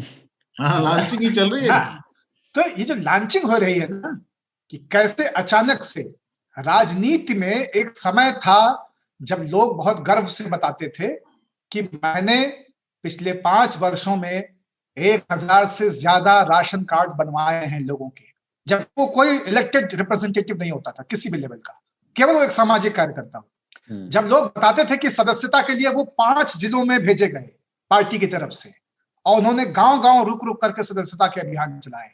राजनीति में उस तरह के लोगों से और उस तरह के काडर से निकल करके रिचनेस और लग्जरी के बाद में अब जो हमको माल मिल रहा है ग्राउंड पे, वो अचानक से हाईलाइट हो जाना चाहता है और बार्गेनिंग के कैपेसिटी में पहुंच जाना चाहता है, और वो कोई श्रम नहीं करना चाहता है, और उसको बस एक ऐसे जिलाध्यक्ष की दरकार होती है जिसे उसकी इस घटना के बारे में पता ना हो। हाँ, तो वो गुर्जर, बिल्कुल। अच्छा, इसमें ना एक और चीज है, लोग रविंद्र जडेजा की एक तस्वीर पुरानी शेयर कर रहे हैं। जब वो क्रिकेटर है रविंद्र जडेजा, वो बैटिंग कर रहे थे, एक बार वो आए थे टेस्ट मैच खेलने, तो वो जो जूता पहन के आए थे, वो जिस जाति से ताल्लुक रखते हैं वही जाति उन्होंने लिख रखा था उस पे, राजपूत, वो उसमें गर्व महसूस करते हैं। तो लोग कह रहे हैं कि अगर केस दर्ज करना है तो इन पे पहले करो। और इसमें एक और थ्योरी है कि जूते पे क्यों लिखा, इसको अपमानजनक माना है, लेकिन जडेजा के लिए जूते पे लिखना उन्होंने अपमानजनक नहीं समझा। उन्हें लग रहा है कि जूता एक स्पोर्ट्स की एक एक्सेसरी है, वो पहनते हैं। तो ये इस पर भी थोड़ा बात करें कि वो जो पुरानी थ्योरी है ना कि मुंह से जो निकला वो पवित्र है, हाथों का काम ये है, और वो वर्ण व्यवस्था से जाके जुड़ती है कि पांव दलित की तरह हैं और पांवों में जो रहता है वो अपवित्र है। ये अपने पूरे साउथ एशियन कल्चर में है, ये अरबों में भी है। जूते अच्छा। को, हाँ, जूते जूते से हम तो पता है पुतले बनाते हैं किसी के, फिर उसको जूते मारते हैं। हाँ। जब हाँ, उससे वो माना जाता है कि अपमान होता है। इस्लाम में सबसे अपमानजनक कृत्य जो है ना वो जूता मारना है। जूता मारना। और इसीलिए बुश को जब जूता मारा गया था तो वो बहुत रिवॉल्यूशनाइज, बहुत ही उसको सेलिब्रेट किया गया था। वो जो एक पत्रकार ने, मेरे ख्याल से वो भी अरबी पत्रकार था, हाँ, या ये या ईरानी था, जिसने हाँ। जॉर्ज बुश को जूता फेंक के मारा था। हाँ। और हाँ, मुझे ध्यान है, ये कुछ 12-13 साल पुरानी बात हो गई। हमारे यहाँ भी एक विधायक बन गए जूता फेंक के, दिल्ली में। हाँ, जरनैल सिंह या क्या नाम? हाँ, जरनैल सिंह। हाँ, और एक अभी मैं उनकी, हम लोग जूता कथा के ऊपर बात ही कर रहे थे 2-3 साल पहले हम लोग की, जब एक बघेल साहब के साथ में जूतम पहचान हुई थी, और हाँ, फिर वो अभी कोरोना पॉजिटिव हो गए थे। हाँ। इस पे तो जूते का मामला जो है ना वो, अगर ये, वही मैं कह रहा हूँ ना कि भाई साहब, तिवारी स्वीट्स के ऊपर ये मुकदमा, ये चालान नहीं होगा, चाहे बुलंदशहर हो चाहे बांसीपुर हो। तिवारी स्वीट्स के लड्डू के डिब्बे के ऊपर मुकदमा नहीं होगा, लेकिन जूते के सोल पे ठाकुर कैसे लिख गया इसको लेकर के, और वो वही मुसट्टा बेच रहा है। लेकिन जो एक वो आदेश नहीं है यूपी सरकार का, अभी कोई ठीक ठाक कद्दावर, फलाने सिंह और लक्की सिंह और दिनेश सिंह और अखिलेश सिंह, इस तरह का कोई आदमी वही जूता बेच रहा होता तो वो प्राइड बनता। उस वक्त वो एकदम जस्ट डू इट दिखाई देता। अभी इसलिए हो गया कि एक तो मतलब जूता के तल्ला पे ठाकुर बेचे मियां, बताइए कितना लीथल कॉम्बिनेशन है। एकदम चॉकलेट लगे पान की तरह है, कैसे मुंह में गले में उतरेगा। तो पुलिस, चलो भाई, ये क्या है कि पुलिस सांप्रदायिक तो है ही, पुलिस भी हमारे समाज से ही आती है, और सांप्रदायिक भावनाएं अभी थोड़ी सी उफान पर है। जो पिछली बार हम कह रहे थे कि दूध जो है वो बहुत उबल रहा है, उसमें रबड़ भी बन जाएगा तो फिर चिपक जाएगा नीचे, रचोगे तो निकलेगा। तो वो है, और उसका फायदा जो है सब लोग उठाना चाहते हैं। ऐसे जो चौहान को, विशाल चौहान या कुछ नाम था उनका, जिन्होंने दर्ज करवाया था केस, तो वो मशहूर हो गए, उनकी तो निकल पड़ी, उस इलाके में तो जाने जाएंगे भाई साहब, हमने तो देखो इतना बड़ा हिंदू हित का काम किया है, और राजपूतों का मैं नेता हूँ, क्योंकि नीचे उसमें ठाकुर लिखा हुआ था। अब राजपूत तो ये बताओ, राजपूत पाकिस्तान में ज्यादातर मुसलमान ही है। हाँ, जितने भी चौधरी हैं। अभी आप देखिएगा, अभी बहुत दूर जाने की जरूरत नहीं है, अभी प्रधानी के चुनाव खत्म होते होते यूपी में 4-5 क्षत्रिय सभाओं से की तरफ से उनको न्योता और अलंकरण हो चुका होगा। उनको तलवार भेंट हो चुकी होगी। साफा पहने, साफा पहना, तलवार पहने। पता नहीं ये बाय द वे यूपी में साफा कहाँ से आया, राजस्थानी हमको समझ नहीं आता है। एक शब्द होता है क्षत्रिय धर्म। हाँ, वो सिर्फ धर्म इसलिए बोलते हैं उसको कि भाई आपका ये फर्ज है कि आप चाहे किसी भी हालत में, आप कितने भी छोटे कमजोर बच्चे जैसे भी हो, आप जिस उम्र के हो, जितनी शक्ति रखते हो, जितना धन रखते हो, अगर आपके सामने कोई शारीरिक आर्थिक किसी तरह की मदद मांग ले, फिर आपको करनी पड़ती है। वो उनका धर्म होता था कि वो कमजोरों को बचाते थे। ये इस टाइप के मतलब धर्म बचाने वाले लोग हैं जो अपने धर्म की रक्षा नहीं कर पाए, वो कमजोरों पे आप चढ़ रहे हो, उसको जेल में डलवा रहे हो, उसके साथ बदतमीजी कर रहे हो। एक दुकानदार के साथ जो अभी तो बहुत संकट वाली कम्युनिटी से आता है, जिस पर दबाव बहुत है, मानसिक सामाजिक, उसके साथ अगर आप उसके साथ खड़े नहीं थे, आप उसको आपने अंदर करवा दिया और उससे आपको साफा और तलवार भेंट कर दी गई, तो वो मतलब उसका अगर होता होगा तो पाप ही होगा। वो धर्म निभाना नहीं है, वो अधर्म है, विधर्म है। और क्षत्रिय धर्म की जो पूरी परिभाषा है उसमें जो वर्णाश्रम व्यवस्था के अनुरूप है, आप उससे सहमत असहमत हो, उसकी आलोचना करते हो, उसका पालन करते हो, वो जो टेक्स्ट में बात है वो मैं बता रहा हूं। उसमें यह है कि आपका दायित्व रक्षा का है। क्षत्रिय धर्म क्या है? धर्म आचरण के अनुरूप बरतने को ही धारयते इति धर्मः, है ना। धरत ध्रियते पुण्यात्मा भी इति वा, और ये तो अभ्युदय निश्रेय सिद्धि धर्म, सब 52 व्याख्याएं वेदों में है धर्म की। उनमें से धृ धातु से धारण करने से, जो आप धारण कर रहे हैं वही धर्म है, वही धर्म है की उत्पत्ति वहां से है। तो अब ये धर्म जो है ना, क्षत्रिय धर्म, वो है कि रक्षा का। अगर मैं असल अर्थ में क्षत्रिय धर्म समझना चाहता हूं, जीना चाहता हूं, निभाना चाहता हूं, तो मैं उस व्यक्ति के साथ खड़ा होकर ये कहूंगा कि भाई मैं क्षत्रिय हूं, मुझे कोई आपत्ति नहीं कि ये ठाकुर लिखा हुआ जूता बेच रहे हैं, इससे इसके घर का, बच्चों का पालन पोषण, जीविकोपार्जन हो रहा है, इसको ना ना ना मैं रोकूंगा बेचने से और ना किसी और को रोकने दूंगा। हाँ, सेकंड पार्ट बहुत इंपॉर्टेंट है, मैं किसी और को भी नहीं करने दूंगा। हाँ, पहले आके मुझसे लड़ो, उसके बाद मैं हाँ। बचाऊं, फिर देख लेना।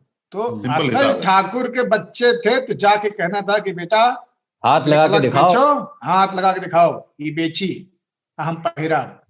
सही, रक्षा धर्म है, आक्रमण धर्म नहीं। आक्रमण नहीं है, और आक्रमण नहीं है ये, आक्रमण ये नहीं है।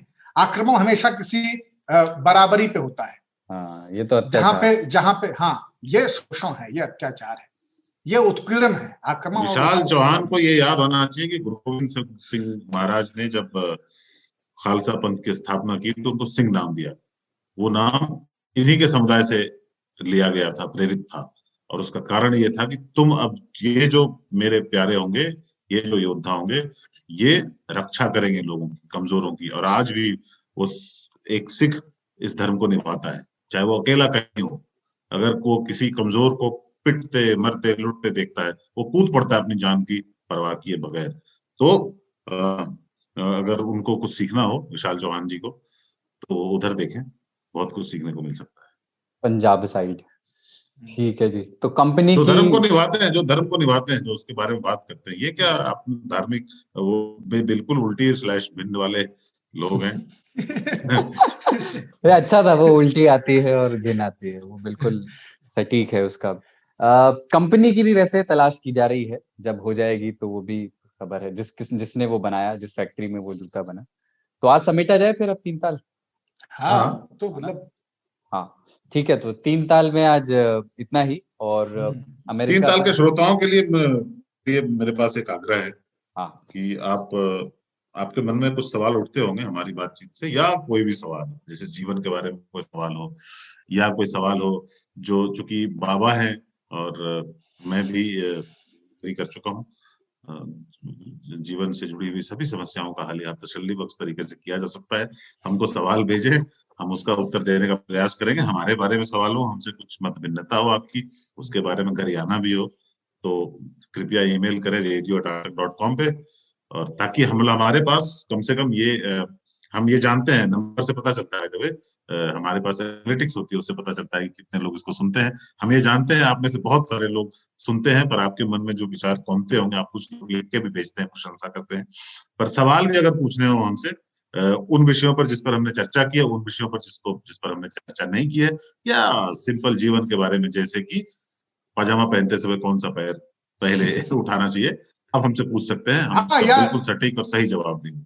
या चूड़ीदार पहनने के आसान तरीके, हाँ, वो बाबा दे देंगे।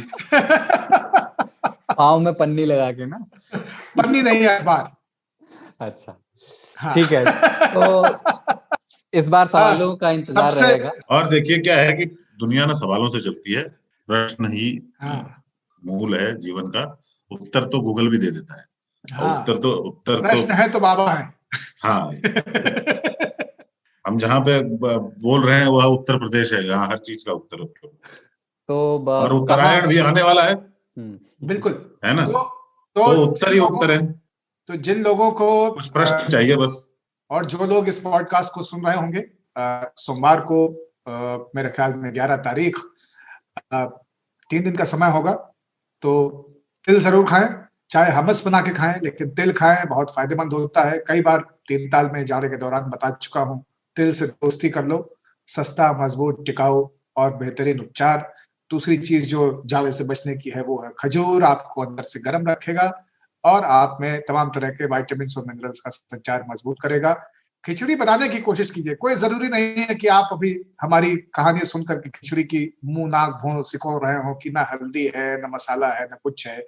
भाई साहब ये सधवई खिचड़ी बता रहे हैं, काले उड़द और सफेद चावल और ठुर्रे वाले नमक की, लेकिन ऐसा कोई कंपल्सन नहीं है। खिचड़ी का मतलब खिचड़ी होता है कबीर की भाषा को सदुक खड़िया पंचमेल खिचड़ी कहा जाता था, क्योंकि उसमें 5 तरह की भाषा या बोलियां उनका समावेश था। उन सबको ध्यान में रखें और उन सबसे प्रेरित होकर कैसे भी खिचड़ी बनाएं भाई साहब। आप तहरी को भी खिचड़ी कह सकते हैं, कोई मनाही नहीं है। 3 सब्जियां, 2 साग, 5 किस्म के अनाज सब डाल के पकाइए, लेकिन खिचड़ी बनाएं तो खिचड़ी बनाएं भी और किसी को खिलाएं भी, क्योंकि ये दान का पर्व है और थोड़ा सा अब निकलने खुलने और फिर से संवाद संचार में आने का समय है। तो इस संक्रांति में खिचड़ी का आनंद लें, जाड़े का आनंद लें।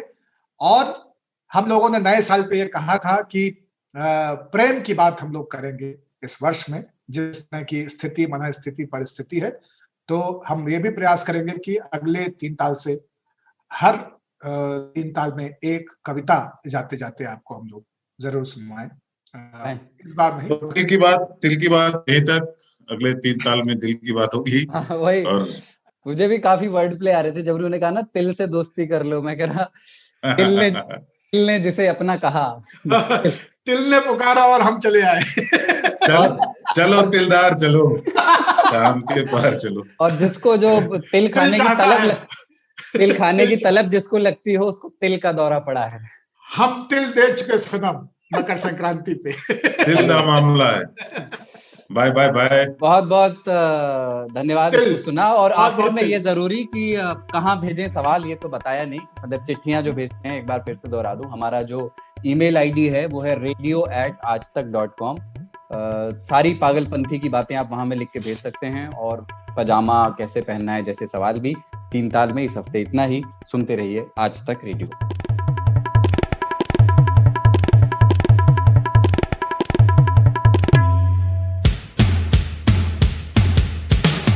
आज तक रेडियो, aajtak.in/radio, ये हमारा पता है। लेकिन हम आपके पसंदीदा ऑडियो प्लेटफॉर्म्स पर भी हैं। Google podcast, Apple podcast, Spotify, Jio Saavn जैसे ठिकानों पर भी आप हमें सुन सकते हैं। और अगर YouTube आपकी पसंदीदा जगह है तो वहां पर भी हमें सब्सक्राइब कीजिए। आज तक रेडियो, सुनता है सारा जहां।